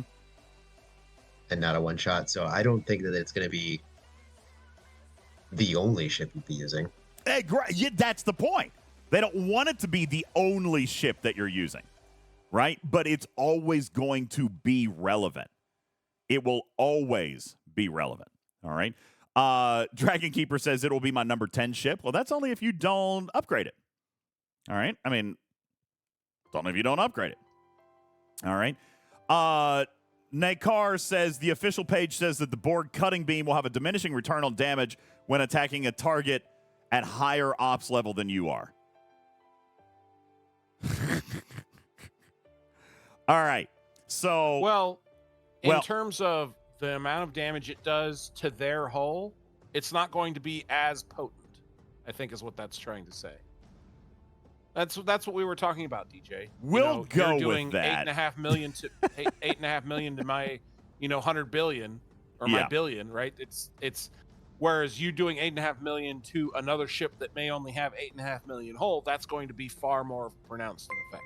So I would love to claim that is what the intended wording of that is. However, I am pretty sure that that's incorrect, actually. I was told by Game Design that was actually dropped, but the original design of this, Bubba Joe, the original design. Now, again, let me be very clear. I'm going to have to pull an echo on this. I'm going to have to circle back to you guys on this. I was told that was dropped. It apparently didn't make it out of the patch notes. But originally, Bubba Joe, they were going to scale down the PvP damage from the cutting beam if I tried to punch up. Not punch down, but punch up. Now tell me why that might be. Oh. Yeah. Why that is they were probably trying to be very sensitive to the high ops level players. And so they were actually going to reduce the amount of damage that was inflicted by the Borg Cube for, say, an Ops 40 punching up to an Ops 60. That was the original thought. However, I was told even a couple of hours ago that was actually removed. All right, so I don't know if that's confirmed. If it's on the official website, then that actually does have me concerned, but I was told even 2 or 3 hours ago that mechanic had been removed. That being said, Bubba Joe, unfortunately, that's what I was hoping for when I first read that in my engineering notes. And they told me, no, it's actually that. If you try to punch up too far, it's going to scale down your damage because you're not supposed to be hitting a target that big. I was like, are you flipping kidding me right now? The numbers are already conservative. You don't need to nerf them anymore. But I think that's why they have taken it out. I hope they've taken it out. Slim says the video said exactly the opposite. What did the video say? Oh, listen, I know that the video said that. First of all, Beck taped that like 3 or 4 days ago. I'm saying I pleaded with them to change that, and I was told that it was going to be changed, but maybe it hasn't been, or maybe it hasn't been yet, but all of this content you're seeing today was actually already done a couple of days ago. Beck couldn't have changed that if she had wanted to. All right, I was on the phone with her when she was getting ready to go into that recording session to tape that video. That was done days ago. So we'll have to update that. We'll have to update that if it needs to happen. Now, K9 says maybe they need to update that for PvE. I still don't think so. Bubba and I, listen, we already did this. We went on the stfc.space. We picked a random hostile. We went back and traced its tier through, and we still found that it would require a player at Bubba Joe's level to one-shot a PvE hostile at his level. This is not going to be a punch-up mechanic in PvE the way you guys think it's going to be. Because, Bubba, let's do another example. A level 60 freebooter. Can we look at a level 60 freebooter? Is that cool? You don't want to look at a freebooter. You want to look at something else. Okay, fine. Well, to prove that it wouldn't work, I think is a good point. But nonetheless. Okay. Go ahead. Pull up a freebooter. Because that's the one that's going to have all the holes. Right. All right. So let's take a look at a freebooter. And you know what? We'll even choose an interceptor because it's got the least amount of hull. 1.3 billion. Now, I am an Ops 55. Actually, I'm an Ops 56 now. I almost forgot about it. An Ops 56. Okay? If I come here to what my tier is going to be, right here, tier 10, and then I come over here to the damage chart, but tier 10 is only going to get me 17 million hull damage in PvE. Is that enough to take down a level 60 freebooter? No. No. It doesn't. Now, Everywhere It Matters says, why would you use it on a freebooter? Really good point. So pick me another hostile. Everywhere It Matters, pick me another hostile. Any huge level 60 hostile in the game. Pick out any hostile you want and give me any ops level you want. And that's a good I will one. Jem'Hadar. All right. What level? You guys tell me everything. A level 60 Jem'Hadar? Yeah. All right. Jem'Hadar, we'll go with a cruiser. 166 million. Now, what ops level is going to be able to do that? 166 million would require tier 13. Bubba Joe at tier 13 is going to require an ops 60 level player. All right. Everywhere It Matters says go lower. You would expect. Which is what you would expect. That's That's balanced. All right. Now, what else? Everywhere It Matters says go lower. Okay, give me a number. You give me a number. I'm going to give you every example as to why I believe this is currently balanced.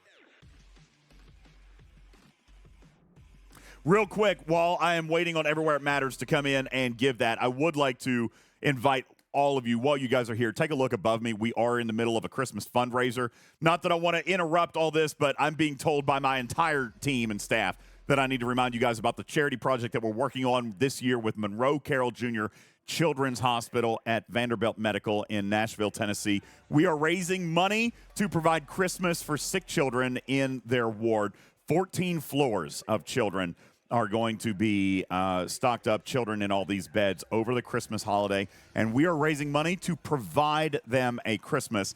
A lot more information on this is available if you want to stick around afterwards and ask about it, but we are asking if you would be in any way interested or would like to come back and talk to us a little bit later about some other content, about what we're doing with the Children's Hospital. We would love to be able to share that with you. Thank you guys so very much for considering that. Exclamation point, donate in the Twitch chat if that's something that you're interested with, okay?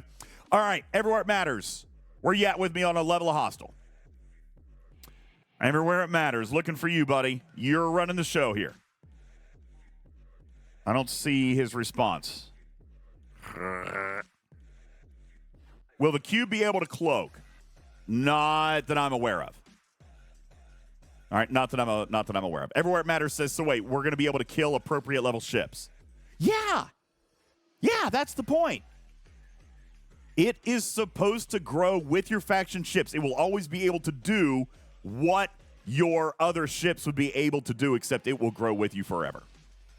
Okay? And it'll grow with you forever. So, DJz, I have a counterpoint here. Take a look at the Jemadars, but look in the 49 to 51 range. Okay, let's do that. This is still able to hit with Aikmaro Chen. I'm curious what is like the smaller ships that people are using against the Jemadars 49 to 51s. All right, so let's say ship are they using that can kill those? Well, a Jemadar. All right, who's hunting level 49 Jemadars, and what are you doing? What are you using? Everywhere It Matters says I'm using an Enterprise. Okay, so an Enterprise, Aikmaro Chen is doing that. Jemadar 49, 2.5 million on the hull. According to the damage, 2.5 million is going to require tier 7. Tier 7 would require a G4 rare to get to that point. So, again, this is the example of Aikmaro Chen, just the gift that keeps on giving, Bubba Joe. Yes. Aikmaro Chen would allow an Enterprise to hit 49s. But, in all fairness, really, truthfully, everybody, should a level 34 ship be killing 49s? No. That shouldn't be happening. That's because of busted game design with Aikmaro Chen anyway. All right, but to Jules' point, 2.5 million hull. With about a door. 2.5 million hull would require level tier 7 of the ship, which would require tier 6 of a G4 rare. Which is probably where you should be to be hitting those hostiles. Probably about where you should be, but we know that some players can do it earlier. Okay, some players can do it earlier. And that's okay. That's okay. There are Dragon Keeper, what are we saying that sounds like we're having to punch down? We're giving you examples where you're hitting exactly the hostiles you should be hitting. Unless you're going to do it with Aikmaro Chen. If you're going to do it with Aikmaro Chen, then, keep punching those 49s, man. So there's an argument that for G4 players, or G4 hostiles at least, that this maybe not be the best ship. Because of Aikmaro Chen.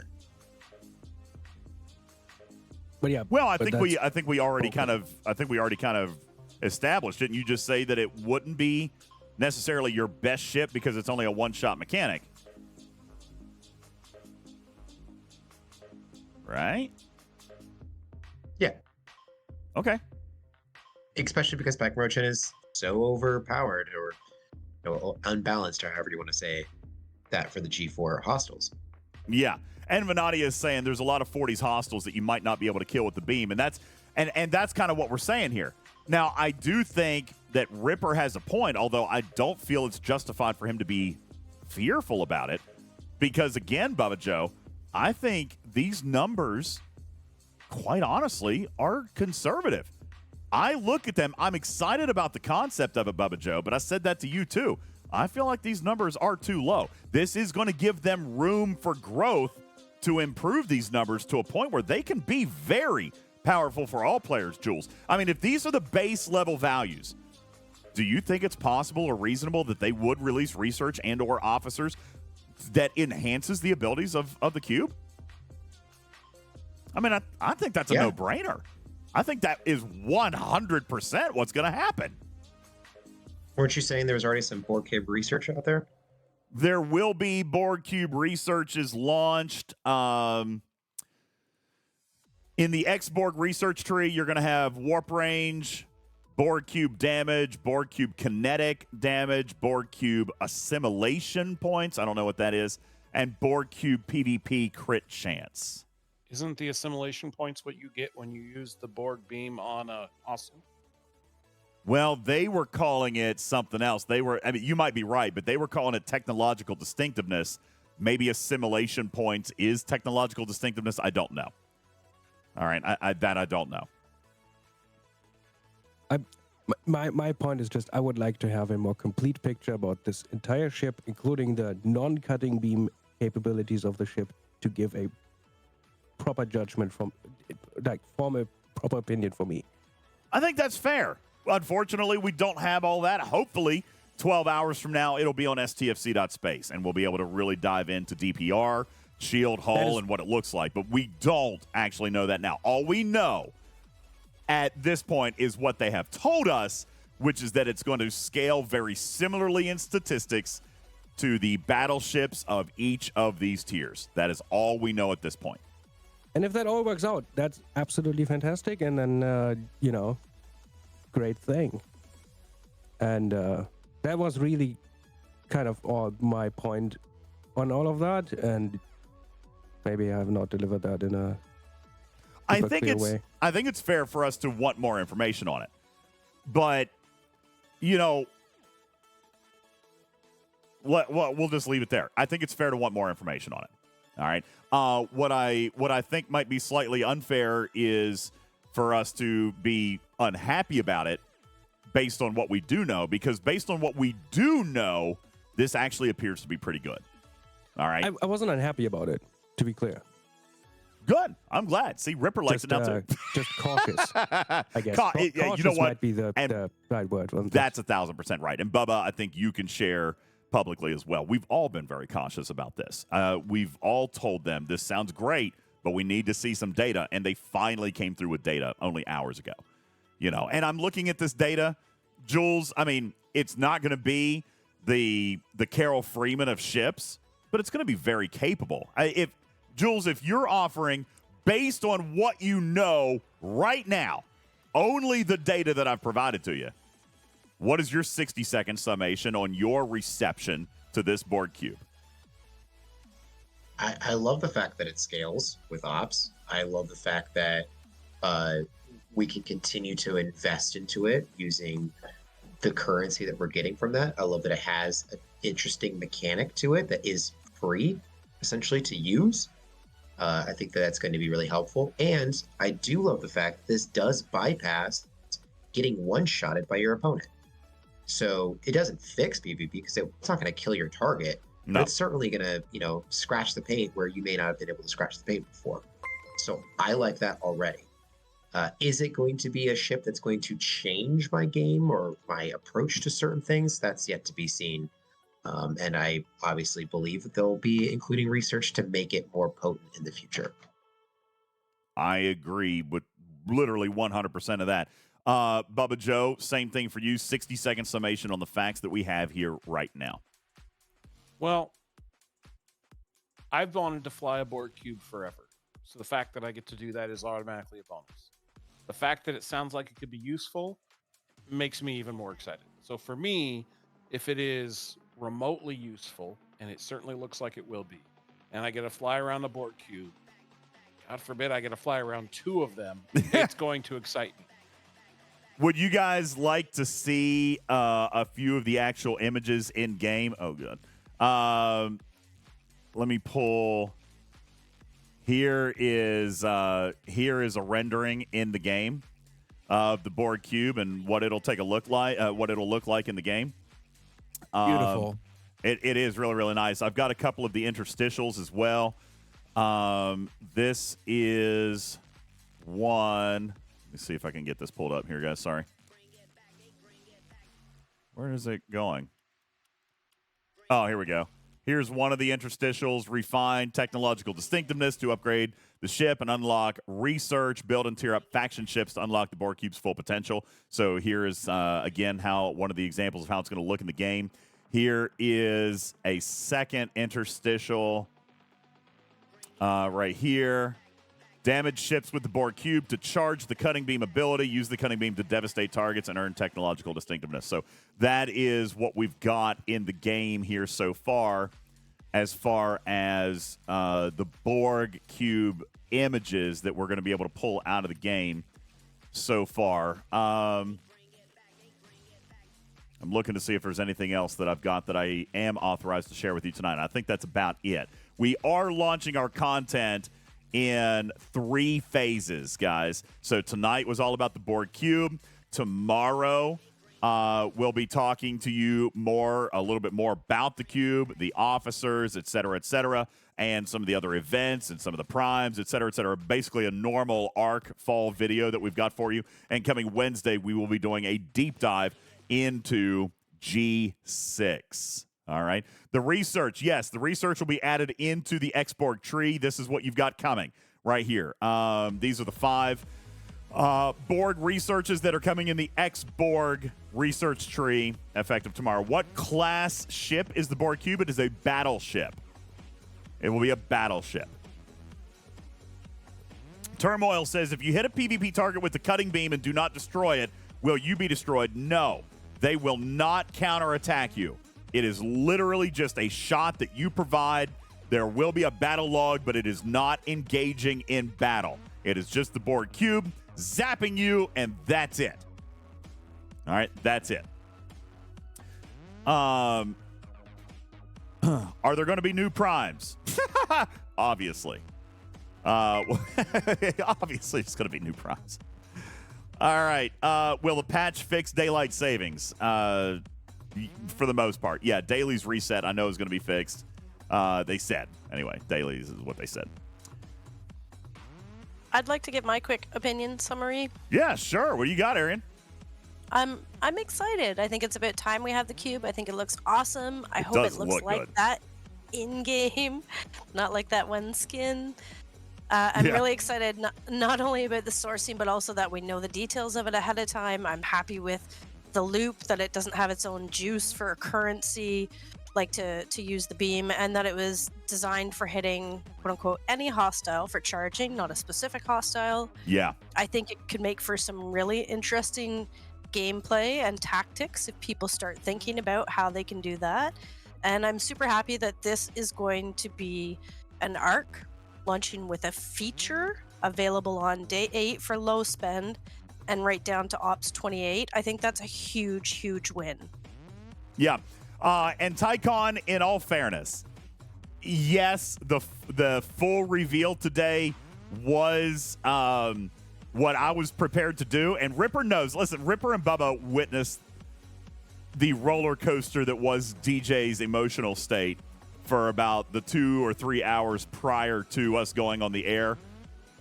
Because this whole thing happened mainly because I threw a ginormous temper tantrum like a child. I did. I threw a temper tantrum. All right. So no way, not you. Yeah, I did. I pretty much stamped my feet. I was yelling and I was very unprofessional. But I basically said, okay, whatever. If you leak stuff, I leak stuff too. And that's what I said. All right, I'm just gonna put it all out there. Piss on it. But then they called me and you know, talked me off the ledge, Bubba Joe, and said, okay, how about we just roll this out in a couple steps? And I was like, all right, maybe that's a little bit better. All right, maybe it's a little bit better. So I was a little bit fussy earlier today. In all fairness, I was a child. I was a child. All right, questions. No, I did not talk to him as a chipmunk, although I probably would have gotten my way a lot easier with a lot less anger if I had.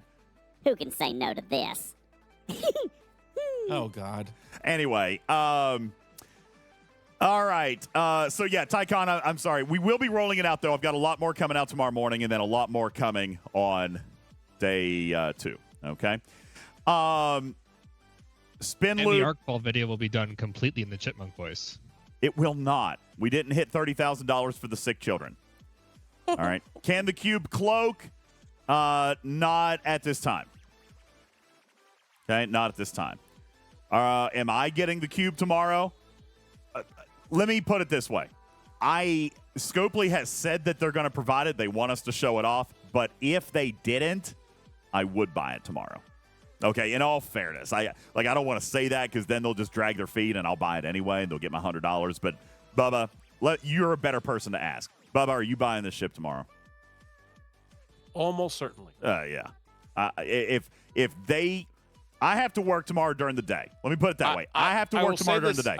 I will say this, DJ. I will be if there is a limited upgrade path. And I would be stuck hitting level 15 hostiles for a year and a half. I am not going to rush into this. Fair enough. If there's something that I can tier up at a reasonable rate to where I can start hitting hostiles that I would normally hit, then yeah, I'm interested in going after this as quickly as possible. Yeah. Voltron says, what currency are we going to need to tier up the ships? The currency is called Borg. I think it's real simple. It's just Borg data tier up cubes or something like that. Here, let me see if I can find it. Yep, Borg That's what cube. you trade in the distinctiveness for, right? Yeah, DJs? the distinctiveness goes into a refinery. You get out straight up Borg cube ship parts. That'll be done. All right. Where's the? You know what? I probably didn't turn on any of the. I probably didn't turn on any of the redeems because we weren't planning a Twitch stream tonight. So I'm sorry, but it was very, very. This was very impromptu.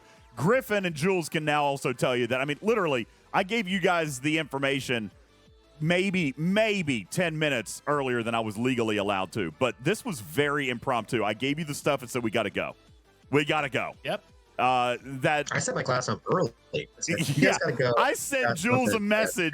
I sent Jules a message. He was like, I'm giving a lecture. I'm like, well, I'm going to be on the air in like 15, 20 minutes. He was like, class dismissed. He was like, get the heck out of here. We got work to do. So there's that. I would like to say thanks to everybody who's followed the channel tonight. I couldn't even begin to read everybody's name. But thank you guys so very much. So many new followers here tonight, Bubba Joe. Crudist, Simno, Nerdy, Craig, Sonus, Kai. Thank you. Heart Hunter, Fizzy Lifting, Mercy's Mama, Sport Motor.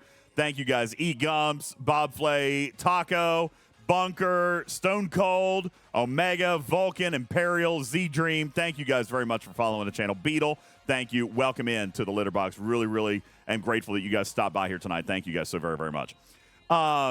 Will I buy the ship tomorrow? If this is what I was going to say. If I've got to work tomorrow, if they haven't given it to me by the time I would go on stream tomorrow night, then yeah, I'm going to buy it. All right, I am going to buy it.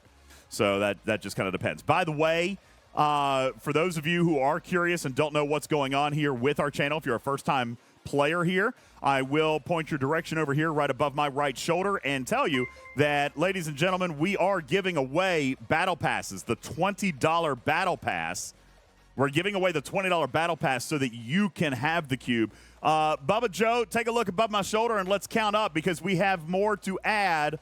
All right, not 21, but 22, 23, 24, 25, 26 battle passes we are up to.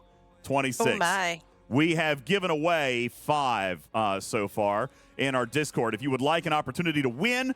Discord in the Twitch chat. Join our Discord. Register in the Spam It room. Register in the Spam It room, and then you'll have an opportunity to win. You do not need to be present to win. You do not need to be watching live to win. Just go enter the contest. If you win, we will reach out to you and let you know. That's ! Discord for you to win your very own Borg Cube. We have given away 5. We have 21 remaining to give away. All right, we got 21 remaining still to give away, and that number will continue to grow. Thimbro, DJs, thank you for the what follow. do we need to do to make that number grow? Exactly. What are we asking folks to do? We're asking you to subscribe as a first-time subscriber here to our Twitch channel or to our Patreon. You can find a link to our Patreon channel at ! Patreon. Again, you are not, we're not giving a battle pass just to subscribe. When you subscribe as a first-time chatter or a first-time subscriber or a first-time Patreon supporter, then you are adding one to the kitty. And then we are giving everybody the opportunity to win those. So, for example, just now, Nerdy Bots, he is a brand new Amazon Prime subscription. Thank you very much for that. We're going to add one to the kitty. There you go. Now 27 to give away. All right. Thank you guys so very much for that. I appreciate that. Let me just look and see if there were any other first times tonight. Look at that. I have a question on Omega that. Morte was a brand new one tonight. Welcome in. Appreciate you. Thank you for your Prime sub. And I think that is it for tonight as far as our newbies. There you go. Thank you guys DJ. so much. Appreciate it. Yeah. What's up, Bubba? If you were a follower who was exclusively and only on Twitch and they go and sign up for Patreon, does that count? Yeah. Okay. If they're a first-time Patreon sub, yeah, I can see history on all of it. So if you're a first-time Patreon or a first-time Twitch sub, then yeah, absolutely, it'll count. All right. Good. Cool. What is the invite link to Discord? Exclamation Discord didn't do anything. It should be coming up. Nuge says, why should I be saving my sub until the 7th? That is just because Twitch is launching a big hype contest thing tomorrow. Wait, was it actually today? It launched today. We were not planning on having a stream today, so let her rip. If you've got a message, we can do it right now. No. I don't have the browser source loaded. Crap. The browser source has to be in there to count all the stuff. All right, hang on. Let me see if I can find it real quick. All right, I have to go, DJ. But yeah, thanks, man. I really appreciate you being here. Thank you for being here for the launch. Have a wonderful night, and I will see you tomorrow. Griffin, I don't know if I have that thing. I don't know if I have that thing ready. Where the heck hold is up, it? Everybody hold up. Don't do it. Don't do it yet. Hang on a second. I wasn't planning on being live tonight. Where the heck is it? I know. That was the surprise. I don't even know where the thingy is. Let me see if I can find. Nope, that's not it. Hype challenge Twitch. Let me just Google it. See if I can find it. Oh yeah, it did start today. That's wonderful. Great. Thanks. Thanks a lot, Twitch. Oh, no. I can't even find the daggone.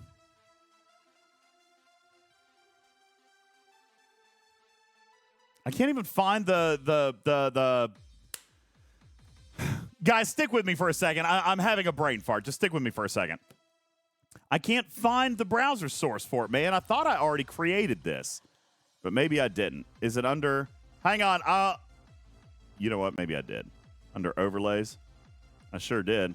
There it is. Oh, we're safe. Oh, we're back in the game. Oh, and it looks like it's been counting. You know why? Because I had it in here and it was just hidden. Oh, man, I am so proud of me for thinking ahead. Griffin, look at me. I was thinking ahead. I already had loaded it. And apparently just hit it. Man. I am so proud of you, DJ. That is an applause button moment. Give yourself a round of applause. I knew me. I knew that I would eventually forget about it. That's very amazing. So we can now all we have a level 2 hype train. We can now all finally use our subscription messages, and let's get this show on the road. There you go. You guys can use your subscription messages now. Thank you so very much. I did not know. Thank you guys. It was an accidental success. No, you know what? I like to think that it was probably I knew myself, and I probably kind of had a feeling that I would have screwed this up a little bit later.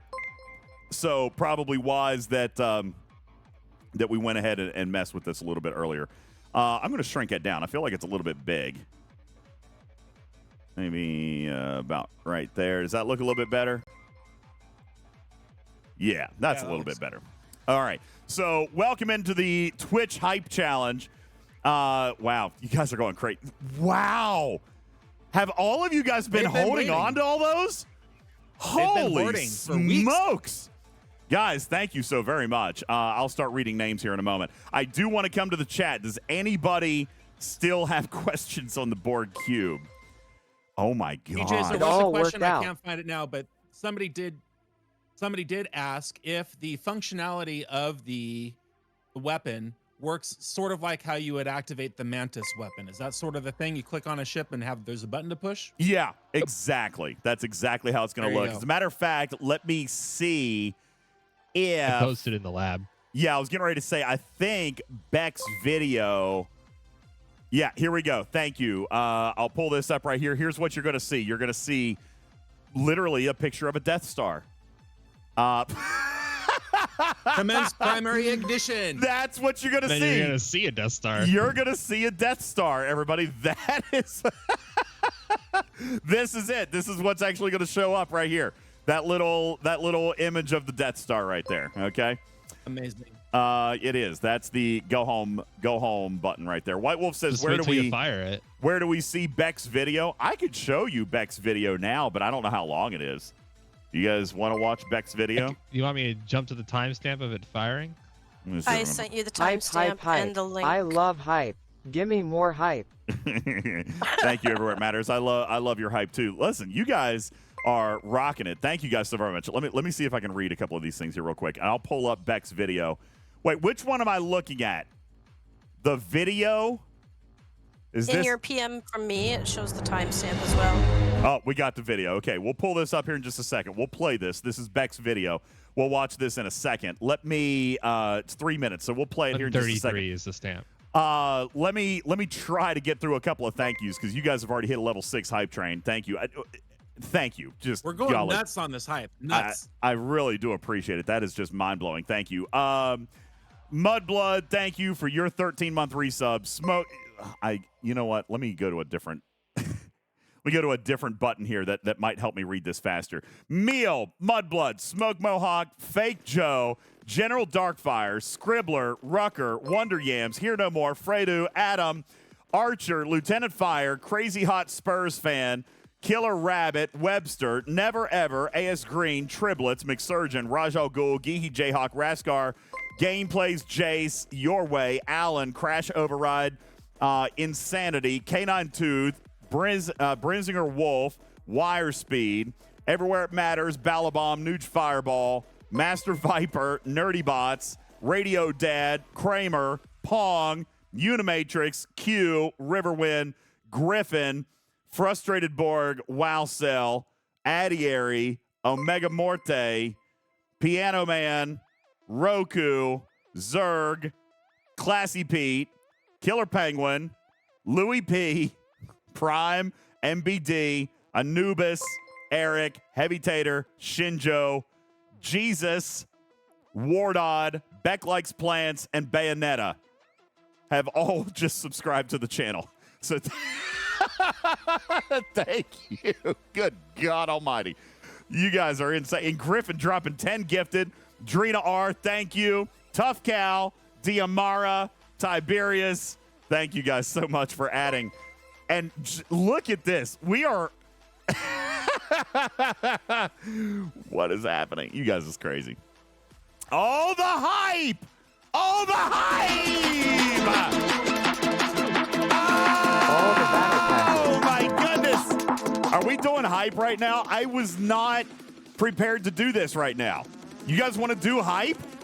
You're Jimbo. at level 7, baby. Let's go. Jimbo, the triangle cube will be a battleship. It'll be a battleship.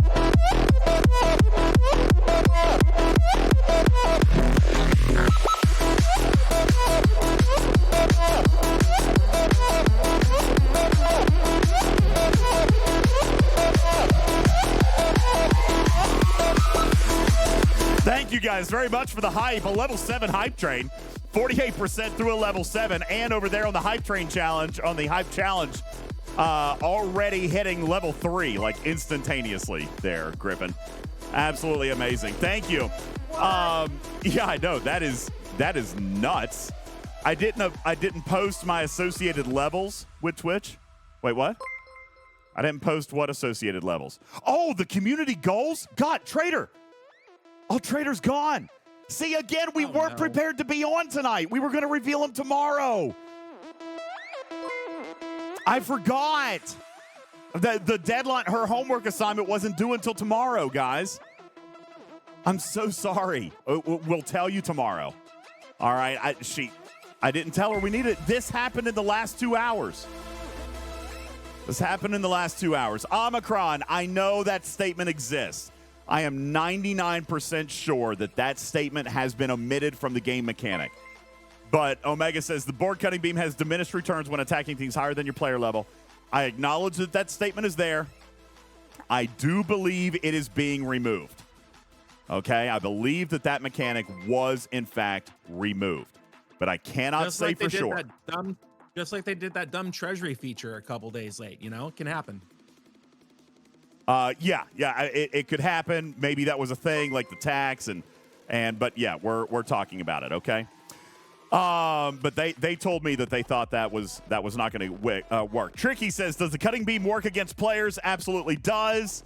There is actually different levels of PvP versus PvE strength, and those are listed right here on your screen. PvP damage from the cutting beam is in this column. PvE damage from the cutting beam is in this column. All right. Will the cutting beam work against yellows? Yes, it will. Baby Yaga says, yo, DJ, I'm curious. Hold on, I just lost it. I'm curious, how are we finding out about the Borg Cube right now and the Ark's not out yet? Because we were all very excited. We were all very excited. And I finally, with the assistance of the lovely and talented digital content director, was finally able to convince Scopely not to be afraid of hype. Okay? We finally got them to not be so scared of hype. All right? So, yeah, there we go. Goyam says, will the Borg Cube need battleship parts? Here's the thing. You know what? This is, I don't know. I would assume so, but I don't know. Okay? I don't know. We will know things about repair cost and cost to upgrade tomorrow when Scopely releases that data, but we don't have all of that just yet. Garrick, thank you so much, man. Garrick dropping 5 gifted into the chat. Everywhere It Matters dropping 5 gifted. Wonder Yams dropping a gifted sub. Moth, All Sizzle, thank you guys for that. Garrick, Everywhere It Matters. Let's see, I think I said that one. And Delisha dropping 5 gifted. Griffin dropping 10 gifted. You guys, thank you. DJ, are you on a level 8 hype train on a Monday you're not even on tonight? We're on a level 8 hype train on a night that we're not even normally scheduled. Thank you guys so very much. That is insane. Guys, for those of you who are new to our channel, welcome in. Do appreciate the follow. My name is UltimatDJz. We do crazy things on this channel, including crazy giveaways. I want you to take a look right up here, and you'll observe that we have so many battle passes to give away this month. To enter to win those, visit us on Discord and enter into our contest entry room. It's called the Spam It Room. You do not need to be present to win. You do not need to be watching live to win. It is simply like putting your name in a box and you're entered. And if you win later, we'll contact you and reach out with your free Borg Cube. All right, we will give you a free Borg Cube if you win one of these battle passes here this month. Wolfwood says, mention the Christmas Angel Fund. You know what else we do? In addition to crazy, crazy giving and crazy, crazy hype, we also love to give back. We are in the Talking Tricks season of giving, where we take all of your direct donations that are above my head right now, 100% of your direct donations. You might be saying, what is floor number 4? DJ, are you laying new tile in your kitchen? No. No, floor number 4 refers to the floors of the Monroe Carroll Jr. Children's Hospital at Vanderbilt Medical University in Nashville, Tennessee. And that number up there means that floors 1, 2, and 3 have already been paid for. And that you guys are currently 71% in providing Christmas for a 4th floor of children. Thank you so very, very much, Beetlejuice. How many kids are on each floor? How many are we helping so far? So we had a meeting with them today. Depending on the floor, we're between 30 and 35 children per floor, but we're also providing Christmas for all of their siblings as well. Because, you know, listen, being in the hospital, mom and dad got a lot to worry about, and Santa might not even realize that the address is different. Like, he might not even realize that you're in the hospital, and we want those kids, all the kids, the patients and their siblings, to be able to experience the love and joy of Christmas. And that is what is going on right above my head. Engineer, thank you for your $50 dono to the Christmas Angel Fund. Now 72% of the way through providing for a 4th floor of kids. So that means that we are up to over 100 children and their 100 patients, Griffin, and their siblings. Unbelievable. And there's still 30 days left in this promotion to continue the spirit of giving. And I just can't wait to show the whole community a little bit more on video of who we will be helping. Oh, yeah. We're going to go to the hospital. We're going to get to meet the people. We're going to get to talk to some of these children. We're going to see some of the families. We're going to actually have some of the gaming carts that we're going to be providing.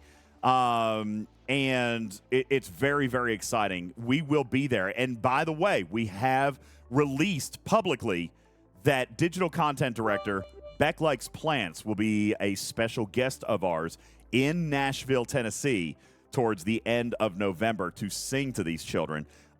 Today, we got our first look at Beck's cosplay outfit. And I don't think that we should show you guys yet. Beck, do you want to show them the dress, or do you want to hold that off? I feel like we should hold that. I feel like we should hold it. I feel like the cosplay needs to be revealed later on. All right. But we are very, very excited about. See, Dexy says he wants to see it. I know that they will want to, but I feel like we should wait. I feel like we should wait. Let me remind you guys that at $25,000, which we are currently at what? Currently at $22,000. $1,667 away from $1,667. No, that's from finishing floor 4. But remember, Beck also promised the Ripper Beck musical collaboration. They promised the musical collaboration at $25,000, and I believe that.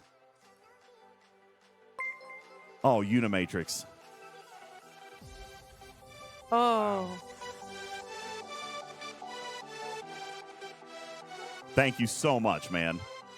Thank you so much. The next floor, Unimatrix just put $500. Thank you so much, man. $500. Beetlejuice, thank you for the $25. Thank you so very, very much. Wow. Can we get some dubs in chat for all of the people helping? Dubs in chat.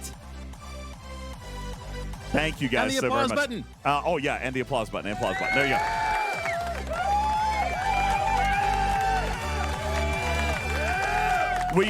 Wolfwood says this is why we bring it up. We have the largest audience we've had in a long time in here. Yeah, absolutely. So if you guys want to do something amazing with us, I mean, children in the hospital at Christmas, like, you can be a part of that. And we're going to bring that to you. We're going to give you that footage. We're going there in person to meet these families, provide Christmas, and let you guys see exactly where every dollar is going. All right, you guys get to see it, and I really appreciate you guys supporting the foundation this year. At $25,000, Beck will be authorizing the release of a special piece of musical history. Would you guys like to hear a little audio snippet? I know we gave them just a little bit of a clip last time, Rip, but just since we do have a new audience here tonight. Everybody say yes. Yeah, come on, Beck. The language is not that colorful. Oh, it's pretty colorful. Yes, it is. And right, Beck warned only just the beginning. Do not share more. Just the only beginning. Like, we're going to give you the first 10 seconds. This was actually a Christmas gift provided to me by Beck and Ripper last year. It was so amazing. But I couldn't share it at the time because Beck was brand new with the company, and she was all nervous about doing risky content. And when I mean risky, I mean, being on a piece of content where Ripper's dropping F-bombs in a Christmas song. So I'll give you a little bit. She is obviously much more comfortable releasing it this year. But ladies and gentlemen, here's a little snippet. If we get to $25,000, you get the entire thing.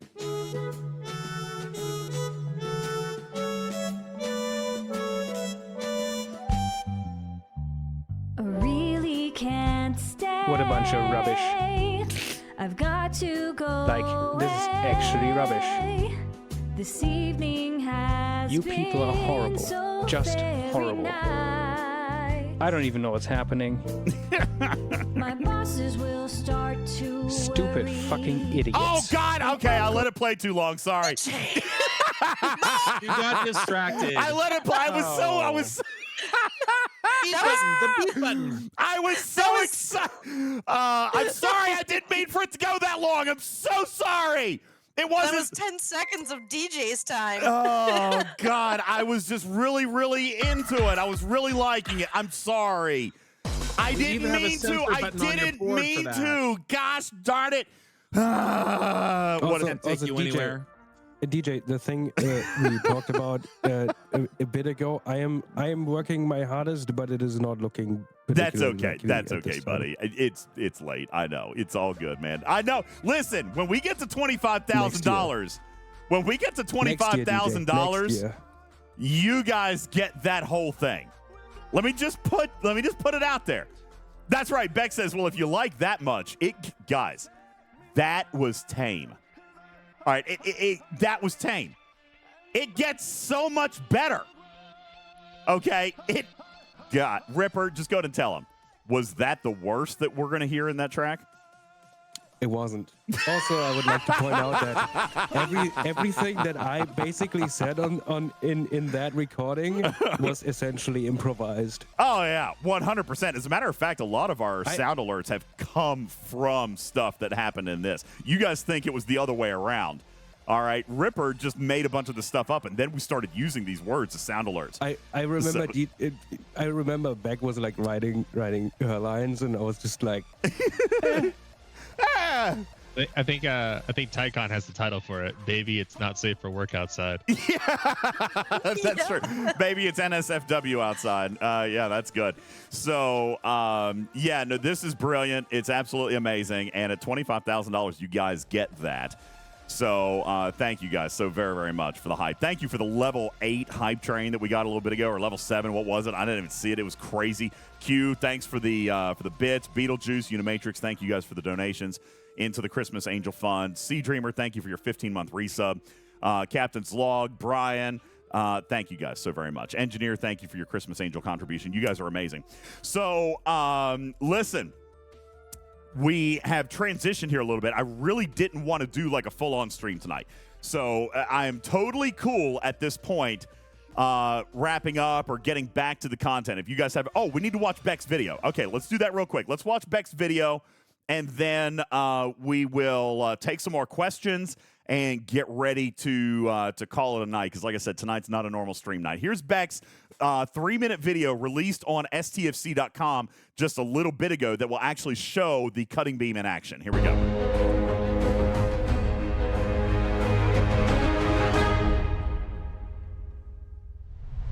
In Star Trek Fleet Command, we are no strangers to the Borg.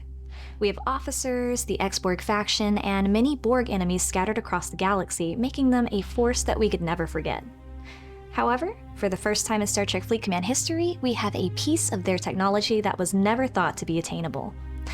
The Borg Cube is now at your disposal, Commanders, and we have all the information you need to get up to speed.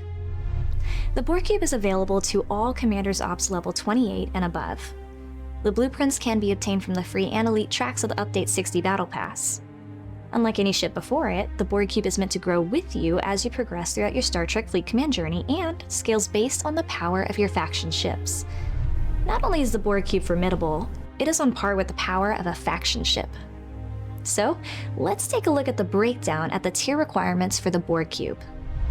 As you can see, the Borg Cube grows progressively stronger all the way to Ops level 70, at which point it will become the most powerful ship in Star Trek Fleet Command, surpassing FYI, Borg. You said Ops 70. That is G6 revealed. I'm just saying, it wasn't me. I didn't do it first. I'm just throwing that out there. Even the strongest epic faction ship. On top of its natural combat prowess, the Borg Cutting Beam is a one-of-a-kind active ship ability that allows you to do damage outside of normal combat. In order to charge the Borg Cutting Beam, all damage must be dealt in normal combat situations with the Borg Cube. Once charged, you may select the ship you wish to fire upon from anywhere in the same system and select the Borg Cutting Beam icon in the enemy pop-up. One thing to note about the Borg Cutting Beam, it cannot be used on armadas, stations, or Alliance starbases. That is beautiful! In addition, the Borg Cutting Beam will have diminishing returns on its damage when attacking a target higher than your player level. The Borg Cutting Beam is also unique in that it bypasses all defenses and does direct hull damage. Current officers in Star Trek Fleet Command and research not found specifically for the Borg Cube will not affect its damage or charge rate.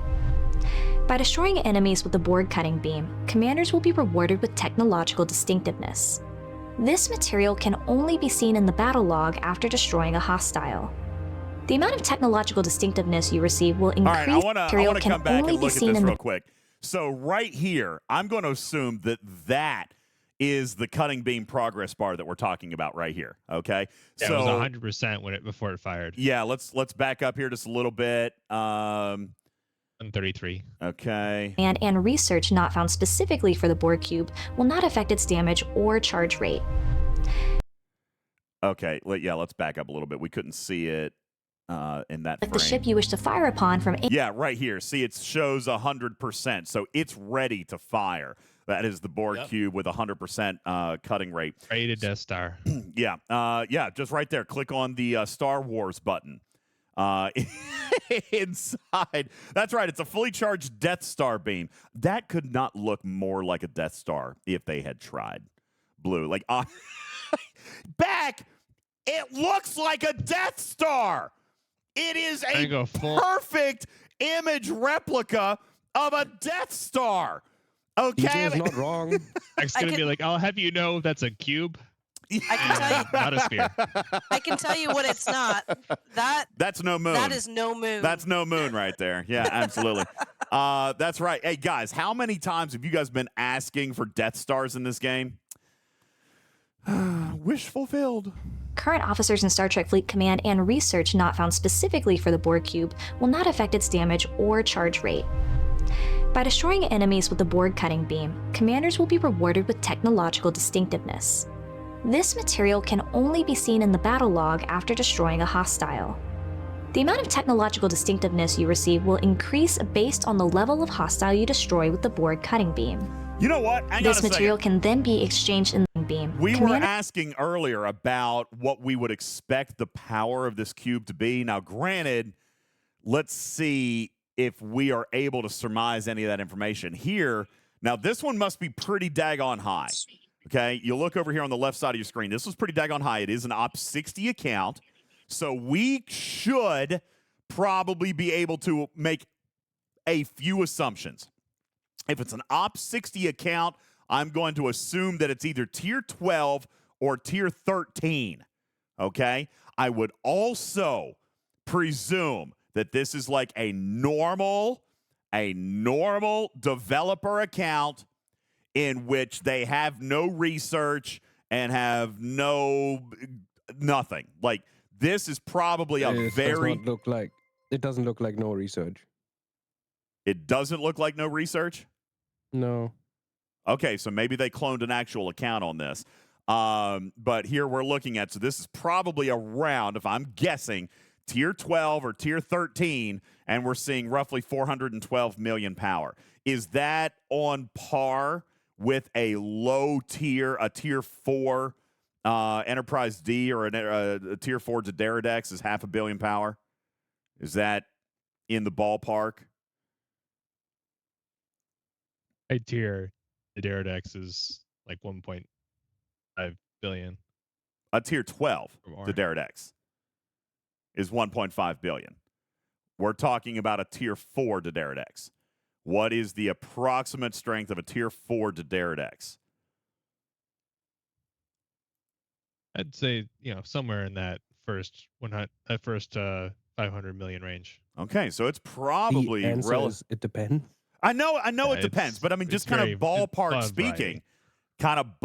speaking. I mean, this probably means that this Borg ship is going to scale decent. Obviously, there's still a lot of unknowns. We're looking at one little image here, Rip, but I mean, that does look like it's going to approximately scale appropriately. All right, let's continue. You get this pump into Tier 12. It's going to take down those level 5 hostiles. No problem. Oh yeah.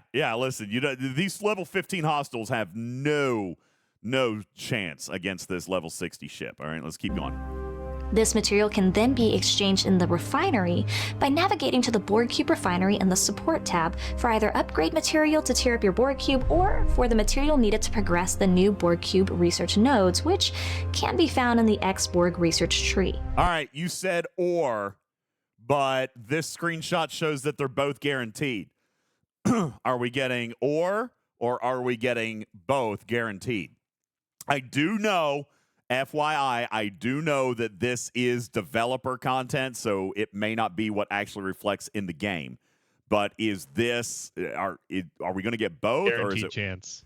That's what it shows, but that may not be what it is. Again, this is from a test server. All right, so it looks different than what we're going to see. Should be fairly close though to what launches. Oh, look, we can also see that refinery, that was a tier 13 Borg cube. So let's go back.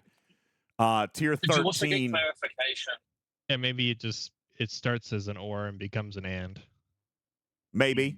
So that's something we can look out for. It does show that it's a tier 13, which would put it more in line with a tier 8 Dideridex, which I do feel like 400 million power is probably a little lean, which probably also, Ripper, does kind of confirm in my mind that this is probably a very typical dev test server account in which there's no research. All right, I really probably feel like there's no research here. All right, when have they ever scaled research on a dev account? We've literally never seen it before. In order not to say things I shouldn't say, I will not go into that topic further. Okay. I have reason to believe this is not a scaled research account, but we will obviously find out more Refinery tomorrow. in the support tab for either upgrade material to tear up your Borg cube or... See, here's another thing. These are not the names that they published to us. That's why I'm saying this dev server video, I don't know that it's going to absolutely match what we see in game, because these shape alloys, we've been told that they've been named to Borg Cube, Borg ship upgrade parts, and of course these were called advanced cybernetics. So again, and they might have changed the name, and they may not have. I don't know, but this is from a dev server account. I missed some of the conversation earlier.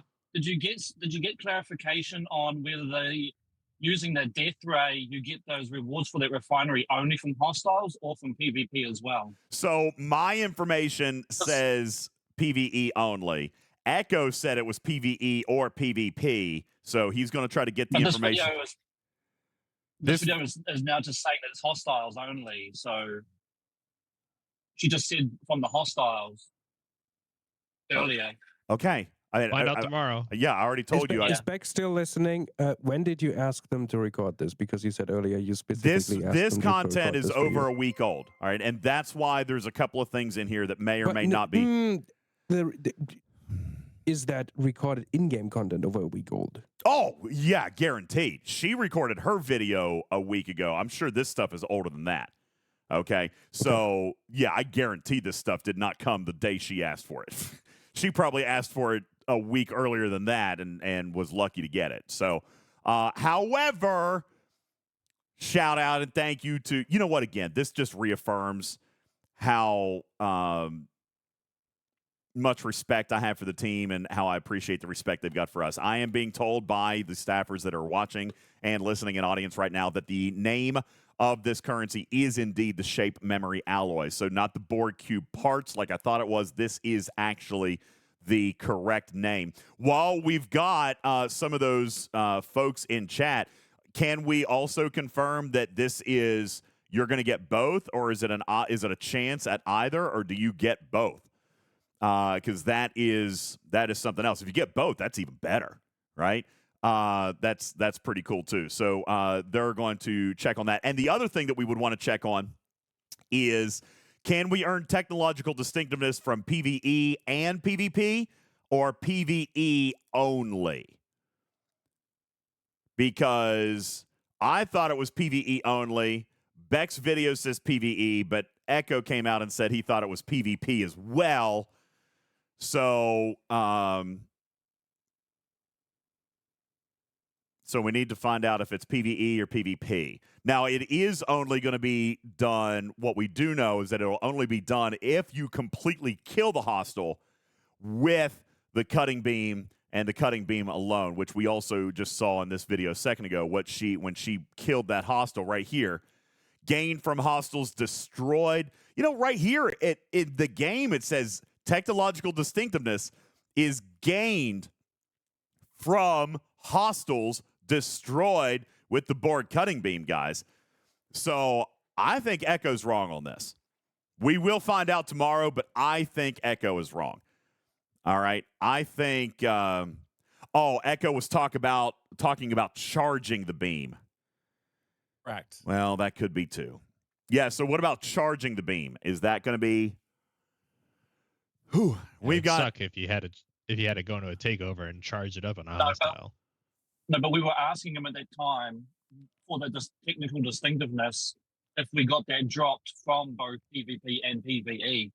It was in that same conversation, so it could have been some confusion over that, but it was in that conversation. Yeah, so we'll have to find that out tomorrow as well. Snake Eyes is giving me grief. 27 minutes into a 3-minute video. This is the best way, I think, to watch these kinds of videos. To watch them, break them down, really dive in. What does it mean? And teach on it. I like doing this kind of stuff. It's almost like a React video, but not really. Like, we're breaking it down. We're learning. For either upgrade material... Leave me alone, Snake Eyes! ...to tear up your Borg cube, or for the material needed to progress the new Borg cube research nodes, which can be found in the X-Borg research tree. As you progress your Borg cube, you will need Borg data nodes provided by one of the 3 factions. Upon reaching one of the above milestones with your faction ships, commanders will be rewarded with a Borg data node from the corresponding faction, which can be claimed in the Gifts tab. This means that if you so choose, you can acquire and tier up 3 Borg cubes. Will be rewarded with a... All right, hang on. We're getting a request to go back and look at the research. All right, I don't know if we get a good... Okay, here we go. Borg cube, warp range. All right, what I can tell you here, guys, is that some of this that you're seeing is G6 research. All right, the only 5 researches that are coming out for the Borg cube specifically are warp range, damage, which is probably this, Borg cube weaponry, kinetic weapons, assimilation points, and PvP crit chance. Those are the only ones that are coming out those are the only ones that are coming out for the cube. So the rest of this is G6 stuff. All right, this is G6 stuff. All right. Why not go full screen and there's Revs. Why not go full screen and get okay, I can do that. That's fine. That's fine. Can be found in the X-Borg research tree. As you progress your Borg cube, you will need Borg data nodes provided by one of the 3 factions. Upon reaching one of the above milestones with your faction ships, commanders will be rewarded with a Borg data node from the corresponding factions with your faction. What is this? I'm just curious. I'm curious what this is. You guys having fun over there on the test server? Like, what's this? What is this lion with the horn on it? All right, what's that? I just want to know who's playing over on the test server. It's probably a claim for the emote. I want to know what this is right here. Now, obviously, I do want to point out a couple of other things that we are with video directly from the test server. So these are not the bundles that we're going to see. These are not the costs that we're going to see, et cetera, et cetera. So be aware of that. But let's take a look inside Reaching this one of bundle. The above milestones with your faction ships. Right here. This is a test bundle. This is not what your bundles are going to look like. Let me be very, very clear about that. Your bundles are not going to look like this, but we will see. These are these warp nodes that are going to be coming along with the tiers of the ship based on the warp locks that you've already. Why? There we go. So right here, for example, if we pull this one out to the side and take a look back over here. Let me see if I can blow this up. So like tier 4. That requires an epic. That's why it's purple. Tier 6 requires the G4 uncommon. It's why it's green. Tier 7, G4 rare. It's why it's blue. Tier 8 and 9, G4 epics. That's why they're purple. So this is what it's going to look like as far as that currency goes. But it's not going to come in a chest like this. This is just a dev server example, all right? So just trying to be really, really clear. But these are what these components are going to look like and why they are of varying colors as far as the rarity. All right, let's keep going.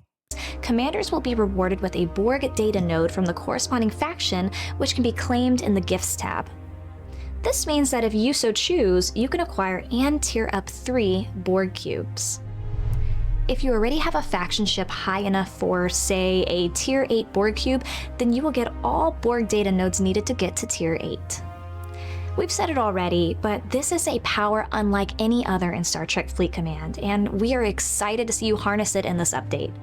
Let us know in the comments your thoughts on the Borg cube warping its way into Star Trek Fleet Command. We wish you luck out there, commanders, and remember, resistance is futile. Anybody else get, first of all, that production on that, 5-star. Okay, production on that Beck, absolutely 5-star. Even the music that was playing in the background was like totally appropriate.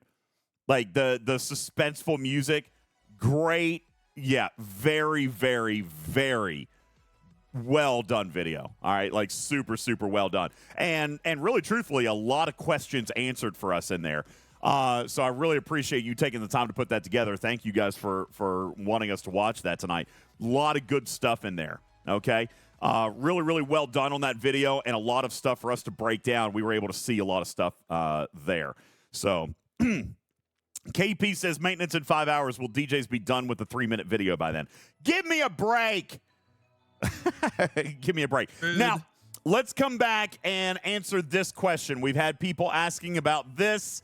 And here we go, right here, this one. So wait a second, Beck, are you saying that we've got to upgrade more than one faction ship if we want to build more than one cube? Yes.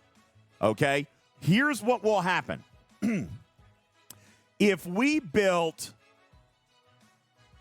a G5 uncommon North Cut at tier 6, let's pretend, I don't even know what scenario this would exist in, but let's pretend that we didn't build any other ships. Let's say we're a brand new whale to the game. We don't do nothing, okay? And we go straight up to G5 and we build a tier 6 North Cut. We're going to get all of the locks all the way down from Federation. Actually, it's not from Federation. It's from Interceptor, okay? If I'm not mistaken, right, Beck, it's not based on faction. It's based on ship type, or is it the other way around? I think it's based on faction. It might be faction? Oh, God, now I don't know. Is it based on faction or is it based on ship type? But it is one of each. All right, Jules Verne is saying faction. So if I build a Federation North Cut here at tier 6, that is going to give me all of the warp components to get to tier 10. If I want to build a second cube, I will have to build another a non-Federation ship to get the warp locks. So she said faction in the video. Okay, I missed that part. So again, if I build this North Cut, that's Federation. That is going to give me all of these warp parts for all of these tiers for Federation. So building a Federation Enterprise A afterwards is not going to give me any more parts. Won't give me any more parts. All right? I would have to build another ship of another faction to get the second set of parts needed for my second cube. Okay? Everywhere It Matters says, oof. That is going to be the challenge in building and flying 2 of these things. Okay? That is the challenge in building and flying 2 of these things. But on the other hand, a lot of people dual faction. And a lot of people dual faction. Yeah, a lot of people do dual faction and they don't necessarily stick with one set of faction ships. All right, so just throwing that out there. I mean, that is going to be a challenge. All right, and Hellbringer says, really, truthfully, for normal players, do you need more than one cube? Probably not. I think it's going to be a convenience-based thing. Well, the answer to that is whether or not it's an account-wide or a yeah, I was going to say the charging. answer to that, we're going to find out tomorrow because it depends, right? If it's going to use my leading Borg cube, then, I mean, I could use my Enterprise, my quote-unquote Enterprise cube to grind the hostiles, and then use my leading ship cube to be applying the damage. You see what I'm saying? But we're going to have to find out tomorrow how that works. I do. DJs, I am optimistic that since they do have that numbered percentile next to each flag of the ship, it'll work per ship. Yes. It might work per ship. But that means that one of them is going to be low-powered and the other one is going to be high-powered. And then it does kind of redeem. It does kind of eliminate. That's one thing that Bubba Joe may not like as much. He was talking about, ramping up with the hostiles and then having to fly somewhere else to use it. You see what I'm saying? So that may be actually one little drawback. Count-wide wouldn't surprise me just because this seems to be X-Borgish in terms of, like, that was the X-Borg tree, and the Talios has the foreknowledge, and the foreknowledge is a count-wide buffing. Like, you can do a solo armada with no Talios in there, and the Talios instantly gets that buff, and it appears next to the ship like it did with that cube. So, yeah, there's a 50-50 chance here. Yeah, we'll try to get more information on that for you tomorrow. Elvedin, I'm sure I'm not saying you're right. E1 says, do I need to build the faction ships or currently owned ships work? Oh, no. What you have currently will work. Now, this question came up earlier in dev chat. What if you had a ship and you've scrapped it? That will not count. History of the account will not count. It will be, as far as tomorrow goes, it'll be what you have currently on your account. So if I only have a tier 5 Corvus. Oh, see, this is where I'm boned. Wait, no, I'm not. How big's my Tribune? Let me come back into the game. My Tribune's tier 9, right? Isn't it? You tiered so closely to where you are, where this is a problem. I mean, like, it's a self-made problem. Yeah, okay. So my Tribune is tier 9. So let's take a look at this chart. My Tribi is tier 9. My Corvus is tier 5. Tomorrow, when maintenance comes back, I will automatically get a gift chest with all of my Romulan parts up to tier 9 of the cube, because I have a tier 8 Tribune. And by the way, when I say parts, I don't mean to take the Borg cube straight to tier 9. I mean, I'm getting the warp components. Okay? I have the warp components. I'll still need to grind out the Borg cube ship parts, which we saw in Beck's video were called, that other thing. The marble alloy or whatever it was called. I mean, let's be honest. They're Borg ship parts, just for the sake of the sheer amount of currencies in this game. What they do is far easier to say. Yeah, Borg cube ship parts are fine. Okay? Borg cube ship parts are fine. But all I'm going to get in my free chest are the warp locks. Okay? Are the warp locks. Cruzito says, is it going to take traditional resources, materials, and ship parts? My guess is yes, but that I do not know. Have not seen that data yet. Okay? I don't know. All right, so I don't know what that looks like at this point. Let's see. I saw another question. Oh, all right. Game design, really specifically. Live Ops has gotten back to me. So PvP will charge the Death Ray. So it's PvE or PvP. Both of them will charge your Death Ray. Wow. The technological distinctiveness will only come from killing hostiles with the Death Ray. So much for farming. What? You could just farm low ships from Op 60 players. Oh, well, they've also, it appears that they've actually thought about that too, because the charge is based on damage. So the higher the hostile, the faster you will charge it. I thought I heard Echo say something about based on power destroyed. So that eliminates that question of, let's kill a bunch of Rialtas. Yeah, not going to be able to do that.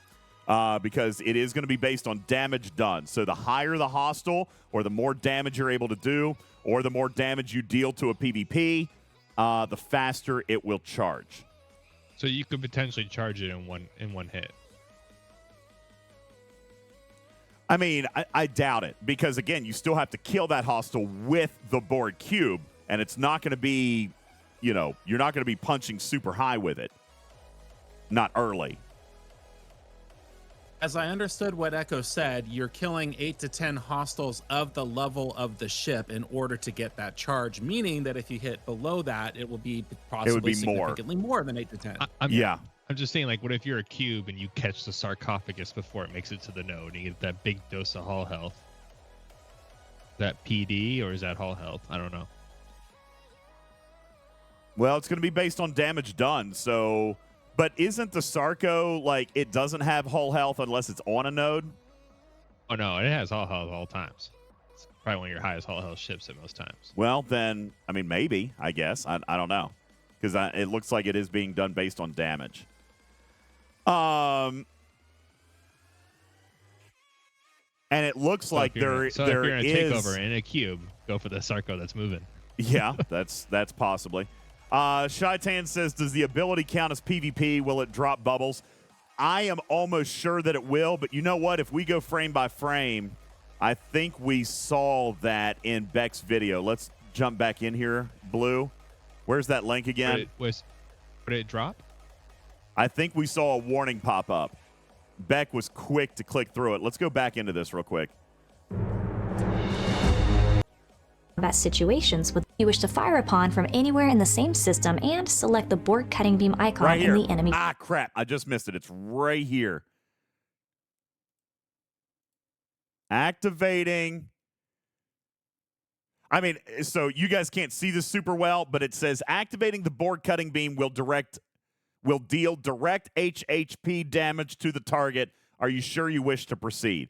I am going to assume that pop-up, now, and I know that this is PvE and not PvP, but the fact that there's a pop-up there probably does lead me to believe that this is a process that will drop a shield if it is a player. A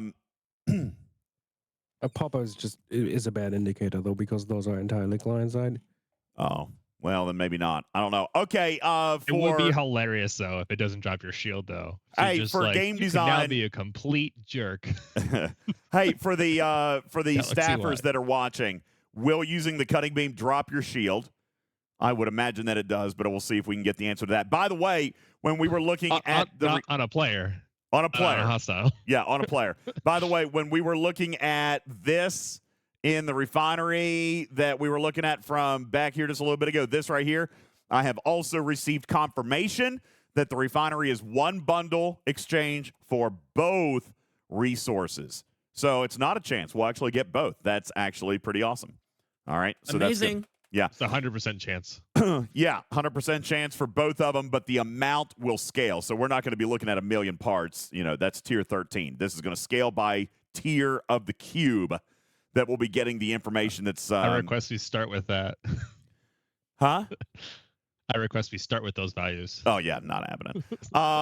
The cooldown Voltron, 5 seconds.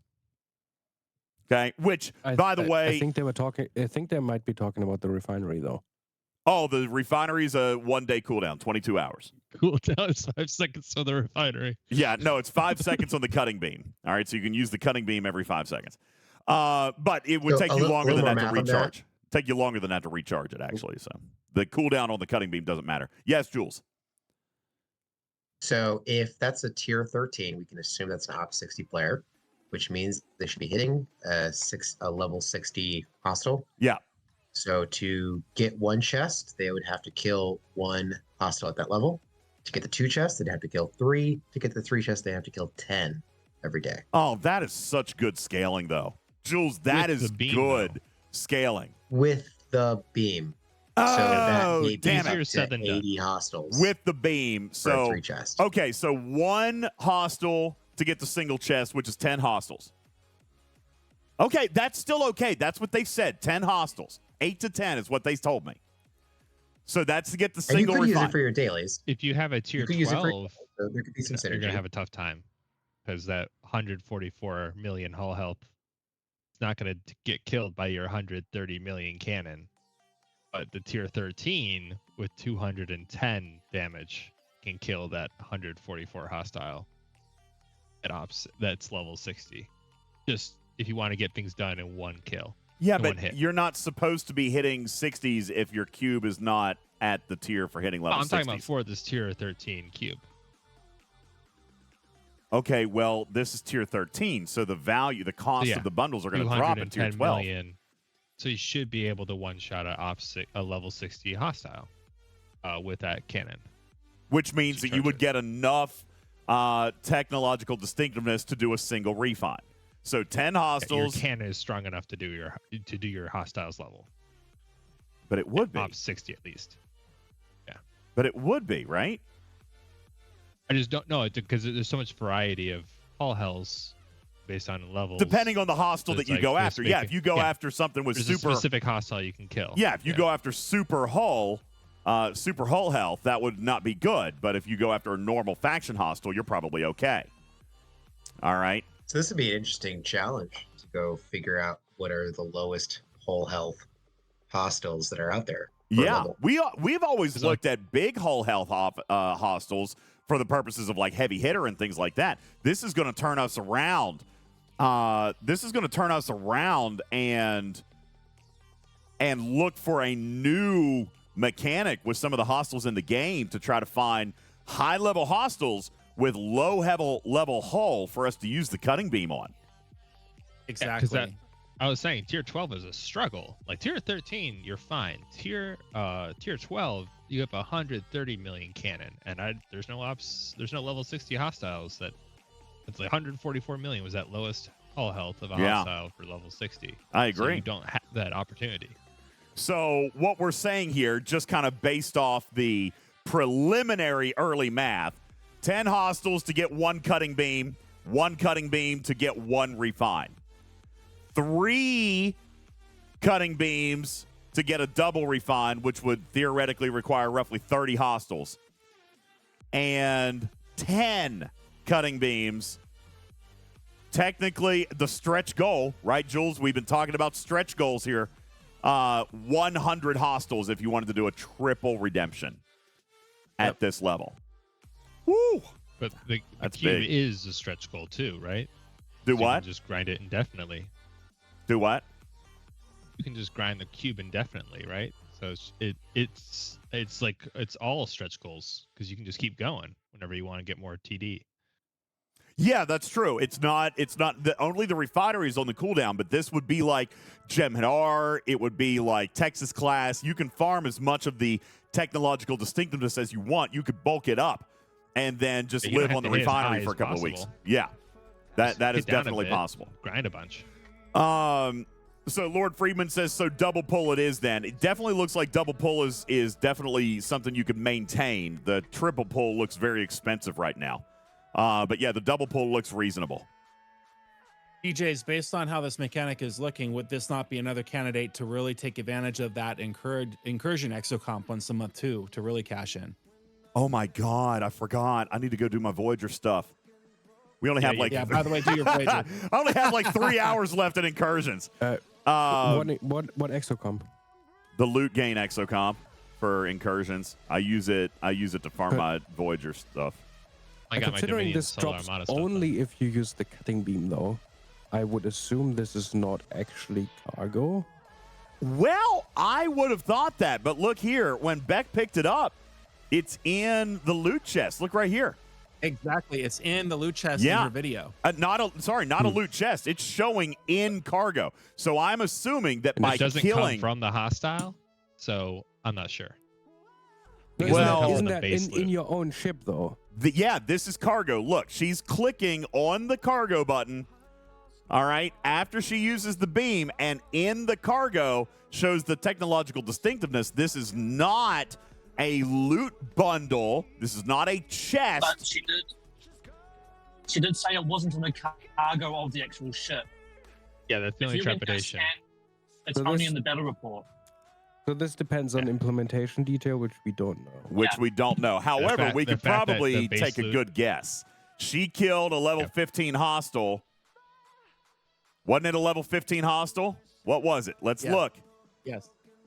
I just meant that due to the fact that no, guys, it drops loot in a way that we haven't seen before. No, guys, that's it loot went gain. Under the hood. No, recently. no. That's loot gain. Look here. She killed a level 15. She got 28. And the chart says that a level 15 hostile should have only given 14. She got 100% loot gain there. 28 TD should have only dropped from a level 22. Fair enough. So that's loot. Unless They halved it last week. I was going to say, unless they have changed the figures from the dev server. Oh, that's way too generous. Or they killed one before. That's right. Cargo empty? Oh, you know they did. All right, then maybe it's not. Her whole. It tested it her first. whole is not 100%. Yeah, that may be Rip. This was the second one that they killed, possibly. But they might also just not have any research or buffs that increase loot gain. We don't know. In other words, we don't know until tomorrow. It's an uncertainty just because it's loot that is rewarded in a way we haven't seen before. Yeah. So it's recent, so it has its own programming. By the way, guys, I really want to encourage a couple of things. This is great conversation. This is great learning. This is great discussion. And I, for one, love the fact that we are able to have this conversation before the ARC drops. I don't know about you guys. Listen, some people may not be super excited about the content, but the fact that Scopely gave us the release, gave us the ability to come out and discuss this ahead of time, I think is amazing and wonderful. And I'm going to ask you guys a favor. If you guys appreciate the fact that we can do this before the ARC starts, then I need you to make it known. I need you to go to Beck's video, leave the comments. I want 1,000 comments on here by tomorrow. I want everybody to make sure that Beck knows that we appreciate that we've got this information early and can start to theory craft and build our content and start talking about this and educating players so that they're ready when the content comes out and we're not backpedaling when the content comes out. I think this is absolutely amazing hype. I think this is amazing procedure for Scopely, and I need to make sure that you guys relay to them that this is the way we want our art content in the future. Please, please, please, please, please make sure that you voice that positivity on Beck's video, because I know for a fact the overlords are watching out for that. Okay, so please, Scopely please. Want that. Get a full day of all that hype before the fires have to be put out. That's right. Okay. You know what? So, I really appreciate it in the video. The more extensive use of actual in-game footage. Absolutely. I mean, she went through the whole what thing. Was actually happening. The hostels, the graphics, the refinery. This is the kind of pre-release content we would have loved to have had for the last 5 years. So please, please, please do not take this for granted, everybody. Please, please, please make sure that you guys relay to Scopely on every official forum that this is how pre-art content should be. All right? Really, really do it. A video like that before Voyager would have been great. Oh, man. Dare I say, this is the turnaround in morale that we've all been waiting for months.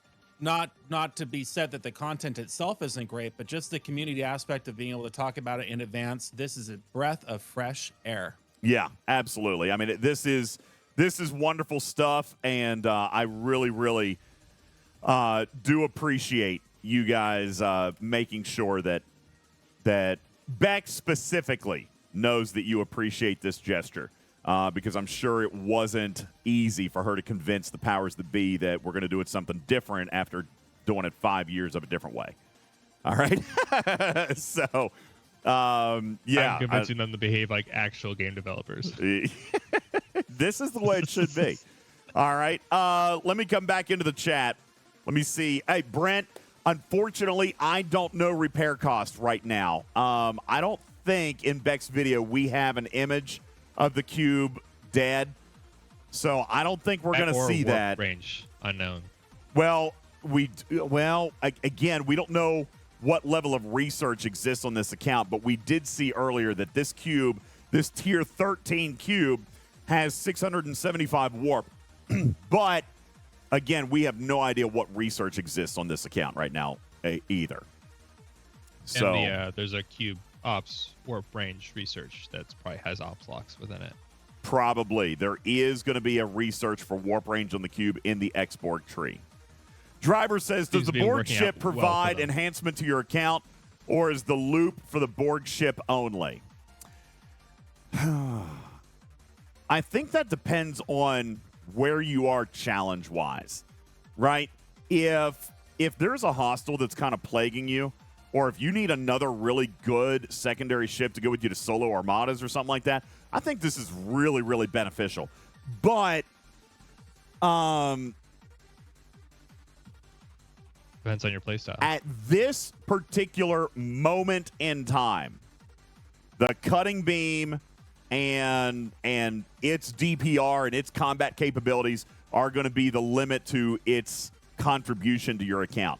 However, I do fully expect research, officers, and damage enhancers to come to the cutting beam damage. Because like I said, I feel like they're very light.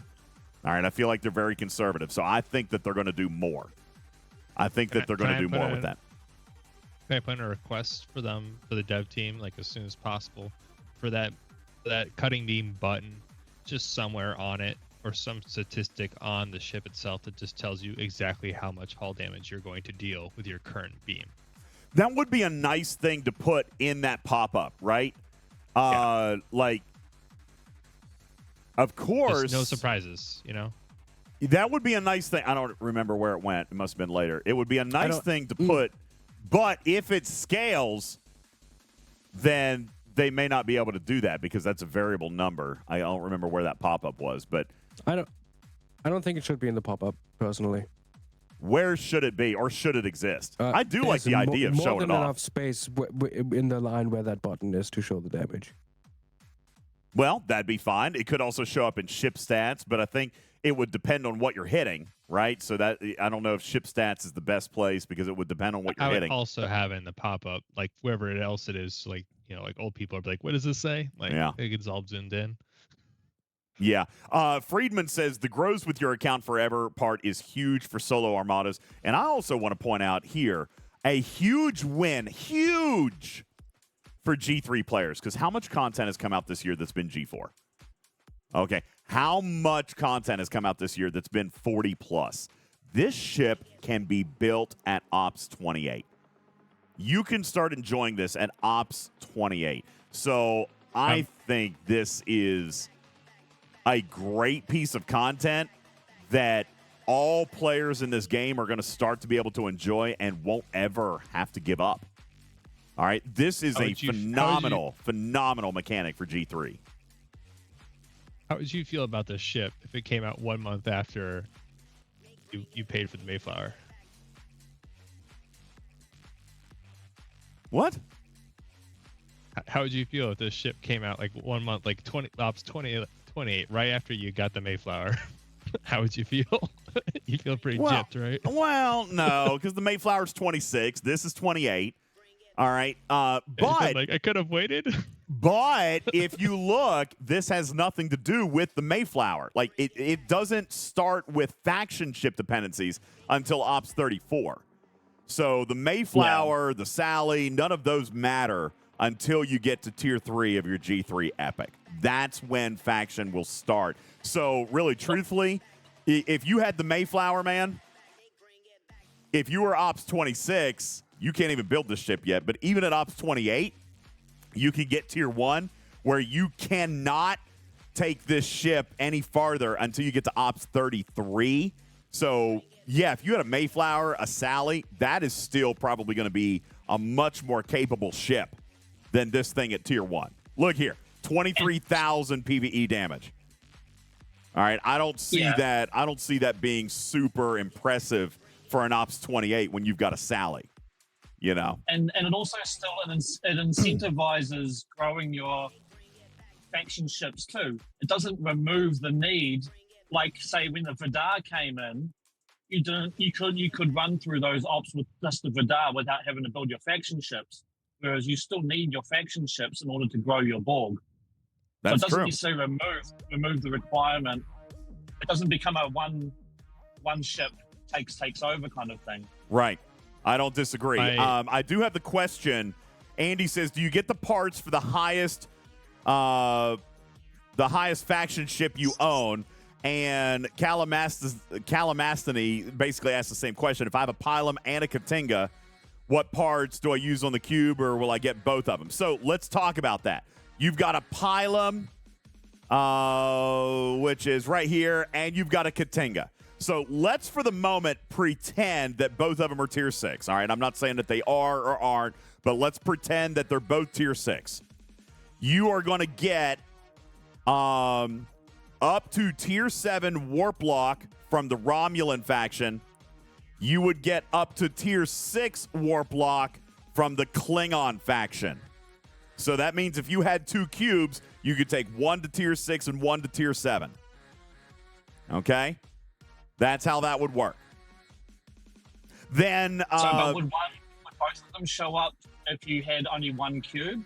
Because in theory, you wouldn't need the others. Yes. Or would they just sit in your inventory? No, my understanding is they're all going to show up. That way, when you do get a second cube, you'll have it. So, yeah, you will. There's a tier 6 Fortune chest and there's a tier 6 Corvus chest. That's right. So you will actually, depending on your progression of ships, like, for example, if I've got a maxed Enterprise and I got a Pylum and I've got a Sompek. All right. Wow. Looking at this, it actually looks like I don't have any Klingon ships, which is kind of crazy.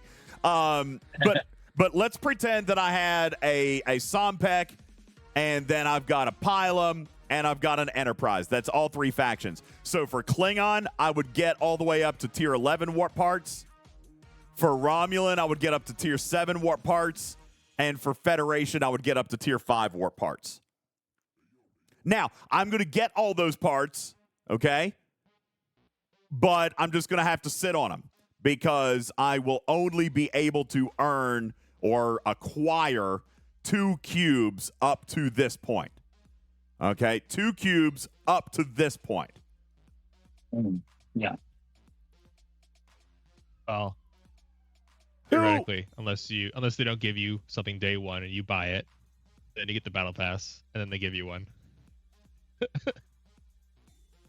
Well, him specifically, but people won't be able to get 3 until the event store next month. What? Sorry, I'm dealing with something in Discord. What happened? What?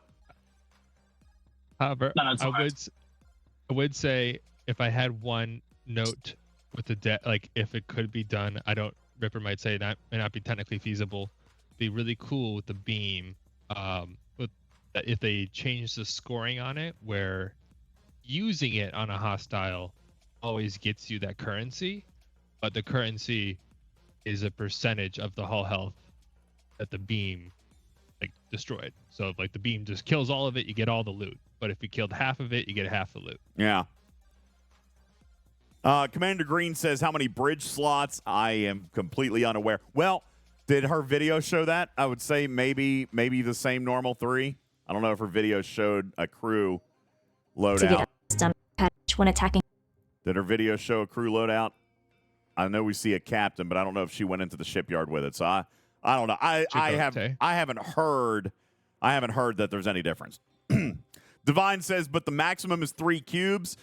Technically, what they have told us is that the maximum is going to be 2, which tells me, for now, obviously the ultimate maximum will be 3, but they are telling me that they are going to reserve that 3rd one for a later time. So if you buy one for $100 on day 1 and then earn one for $20 in the battle pass, then my understanding is it will not show up for you in the event store because they are not giving access to a 3rd cube at this time.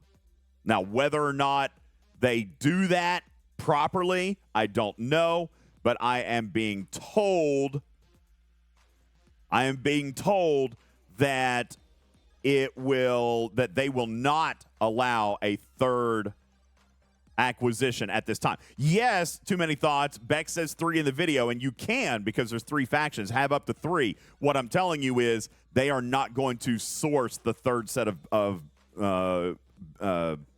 blueprints up front. That's what I'm telling you, Divine. 1 bought, 1 in the Battle Pass, 3rd in the event store, and they have told me they are not going to make the 3rd set of blueprints available at this time. So if you buy 1 and get 1 in the Battle Pass, I have been told they are not going to make it available to you in the event store. It will disappear. It is going to be limit 2 on the account. At this time, we'll see. That may be incorrect. Again, Echo and I and Beck have all been exchanging a ton of information today, so I don't know if that is accurate, and we will find out more. Okay, I will find out more for you. But my information says that they won't. Okay, Game Design is now telling me you will be able to source 3 sets of upgrade tokens, but through December, the maximum will be 2 cubes. If you acquire the 2 cubes here in November, you will not be able to source the 3rd cube in the event store. So do with that as you will. If you want to get a 2nd cube for free, then maybe you don't have to buy the one for $100, but then you won't have it on day 1. So you want it on day 8, you could get it for $20, but then you won't have the battle pass. I don't know. Figure it out the way you want to do it. All right? Figure it out how you want to do it. But I am being told that if you have 2 cubes, you will not see that redemption in the event store in December. Regardless, I love the speculation. I love that we have something to look forward to, that we're all excited about talking about. This is just really great. Yeah, I'm pretty pumped about it. Okay. I know it is funny. Everywhere it matters. He's like, it's just like, okay, there's not going to be a bunch of high tier Carol Freemans out there.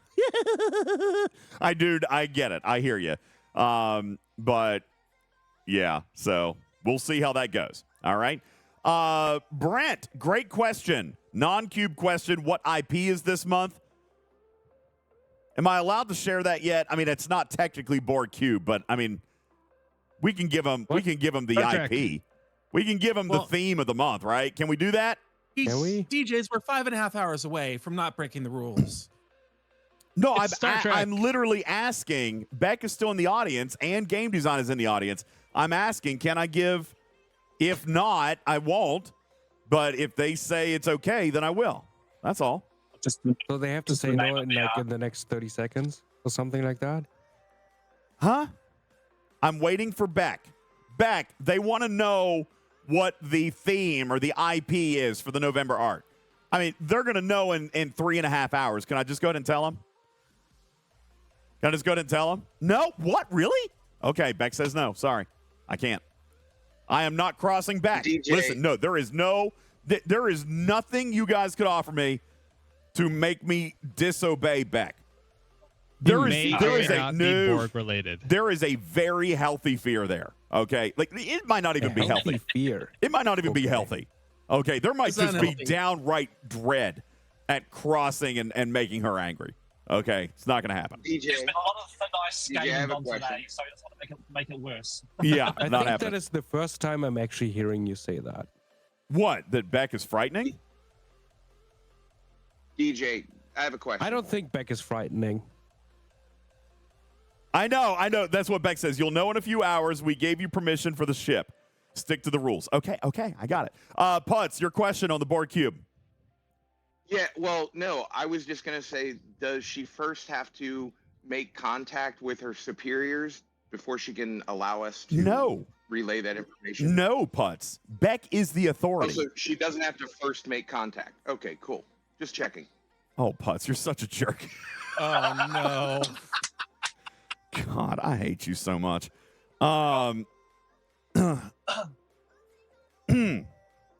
Anyways. So, anywho, wait, Beck said it in her announcement? Wait a second. It's in Beck's announcement. You're busting my chops, and you yelled at me about the G6 thing. Wait, and is it? Hold Beck on. said no because of dibs. Yeah, is it dibs? Are we talking about peeing on fire hydrants here? Hang on. Wait, they're saying it's in the video. Hang on. Where was it in the video? Oh, here. No, it's on the website. All right, Beck. Beck. Oh, boy. You guys put it on the website. It's right here. This is your website. It's misleading. You can't. That could be anyone. It's on the website. All right. Well, those ships could be anything. Yeah. There you go, everybody. Let's see what else it says in here. Boom, boom, boom, boom, boom. Okay, all that, blah, blah, blah, blah, blah, blah, blah, blah, blah, blah. Life is complicated. Blah, blah, blah. All right, I think we're just going to stick with this artwork right up here. All right, there you go. That actually, appears DJ, to be. Have you checked the title of the video on YouTube? Hey, you know what I'm getting ready to go do, Putz? You know what I'm getting ready to go do? I'm getting ready to fly to Los Angeles on Thursday, where I get to sit with a lot of members of the community and VIP and Scopely staffers to watch screening of First Contact in the Paramount Theater. All right, I'm pretty excited. Imagine that. Yeah, I'm pretty excited. Imagine that. Yeah, that's pretty cool too. All right. Now, Beck is not lying when she says the following statement. There have been many, many topics today that have said where people have come back and told Beck, if Beck says you can share, then you can share. Listen, I don't know why there's doubt about this. Beck is a force to be reckoned with, and she's pretty much running the show over there. Okay?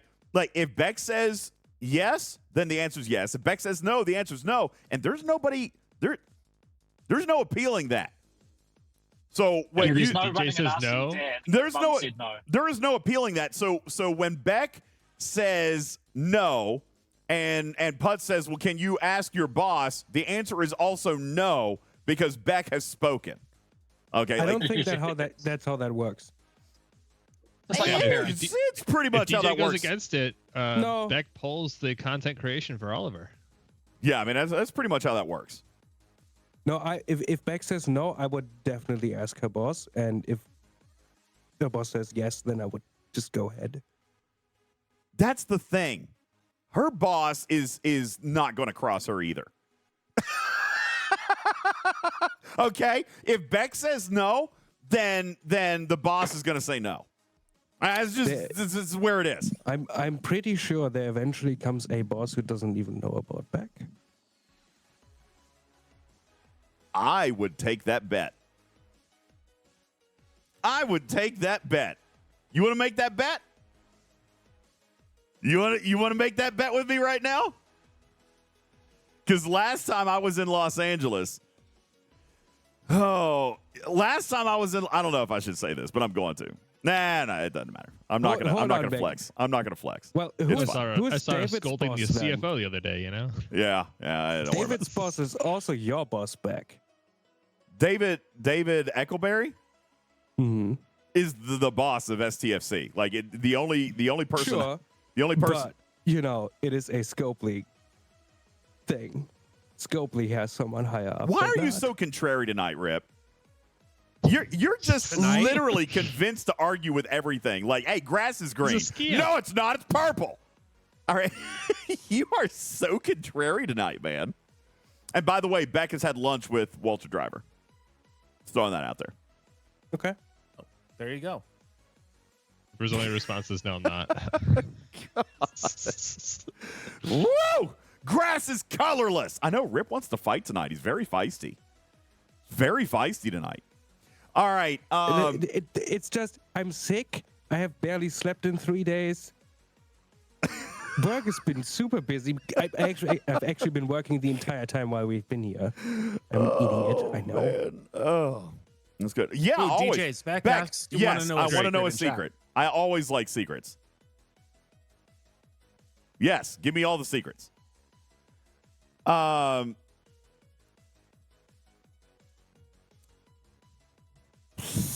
Z-Brent says he's sick of my BS. Okay.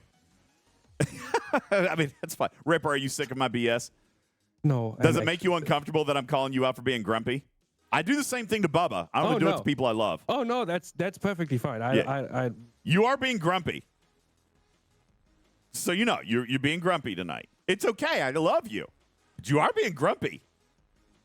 Grumpy buns. I know exactly what you mean by that, and I appreciate you for that. What? Wait, what?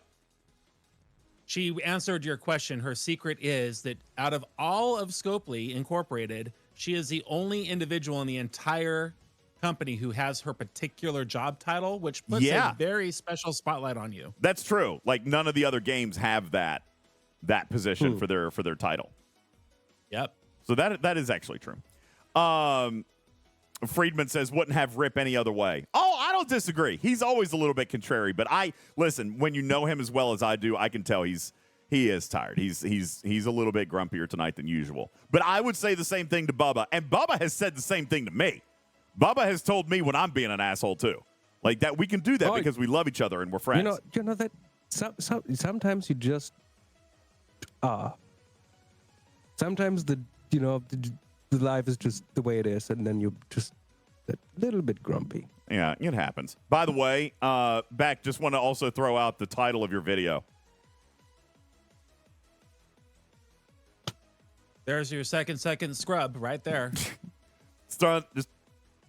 All right. Well hidden. Yeah. Very well hidden. There it is. All right, let's check. Again, DJs, you're not the only one who rushed to release something earlier that today is than true. you planned on. That is true. I will say Beck was just as caught off guard with the release of content tonight. I even mentioned to Griffin earlier, okay, we've got 2 hours to do what I thought I had 10 hours to do. So Beck was in the same boat. I'm pretty sure she was technically planning on doing this tomorrow. So, but I also said that you would know you had 10 hours and you'd still do it in 2 hours then left to go anyway. True.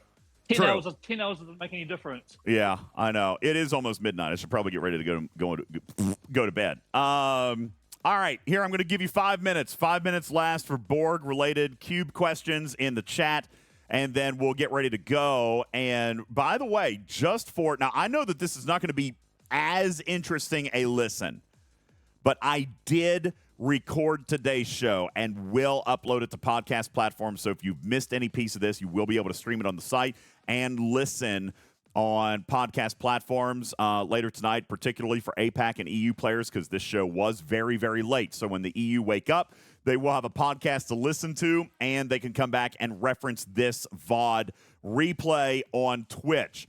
Tomorrow morning, we will have a Talking in Cars with DJs with special guest Emperor Echo to go over the questions that we did not get to tonight.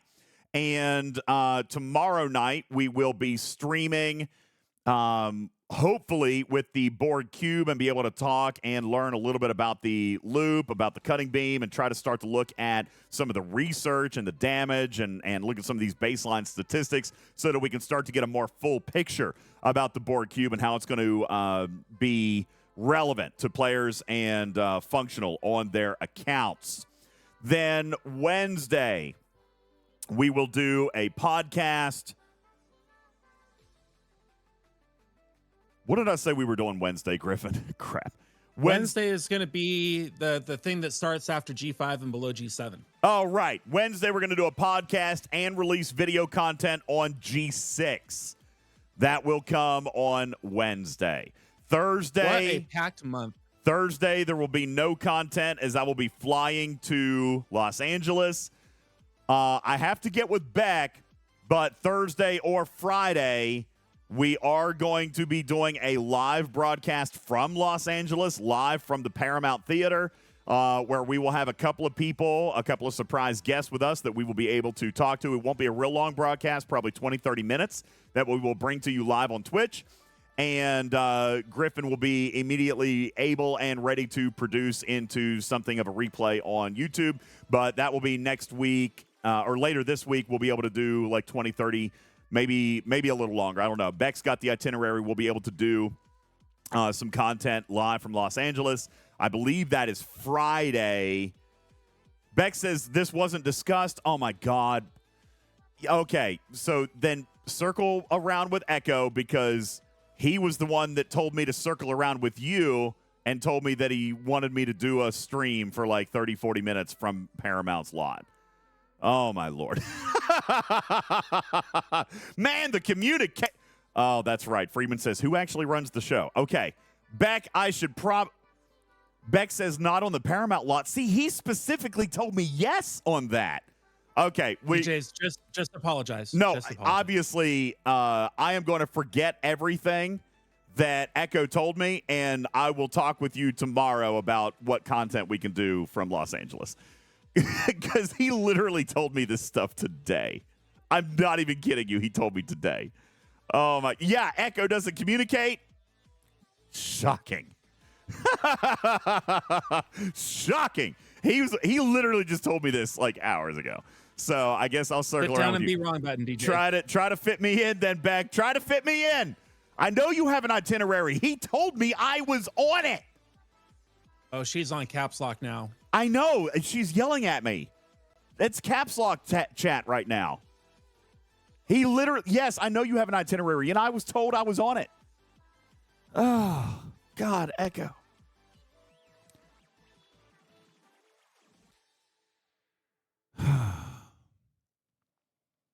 I'm gonna kick him right in the shins.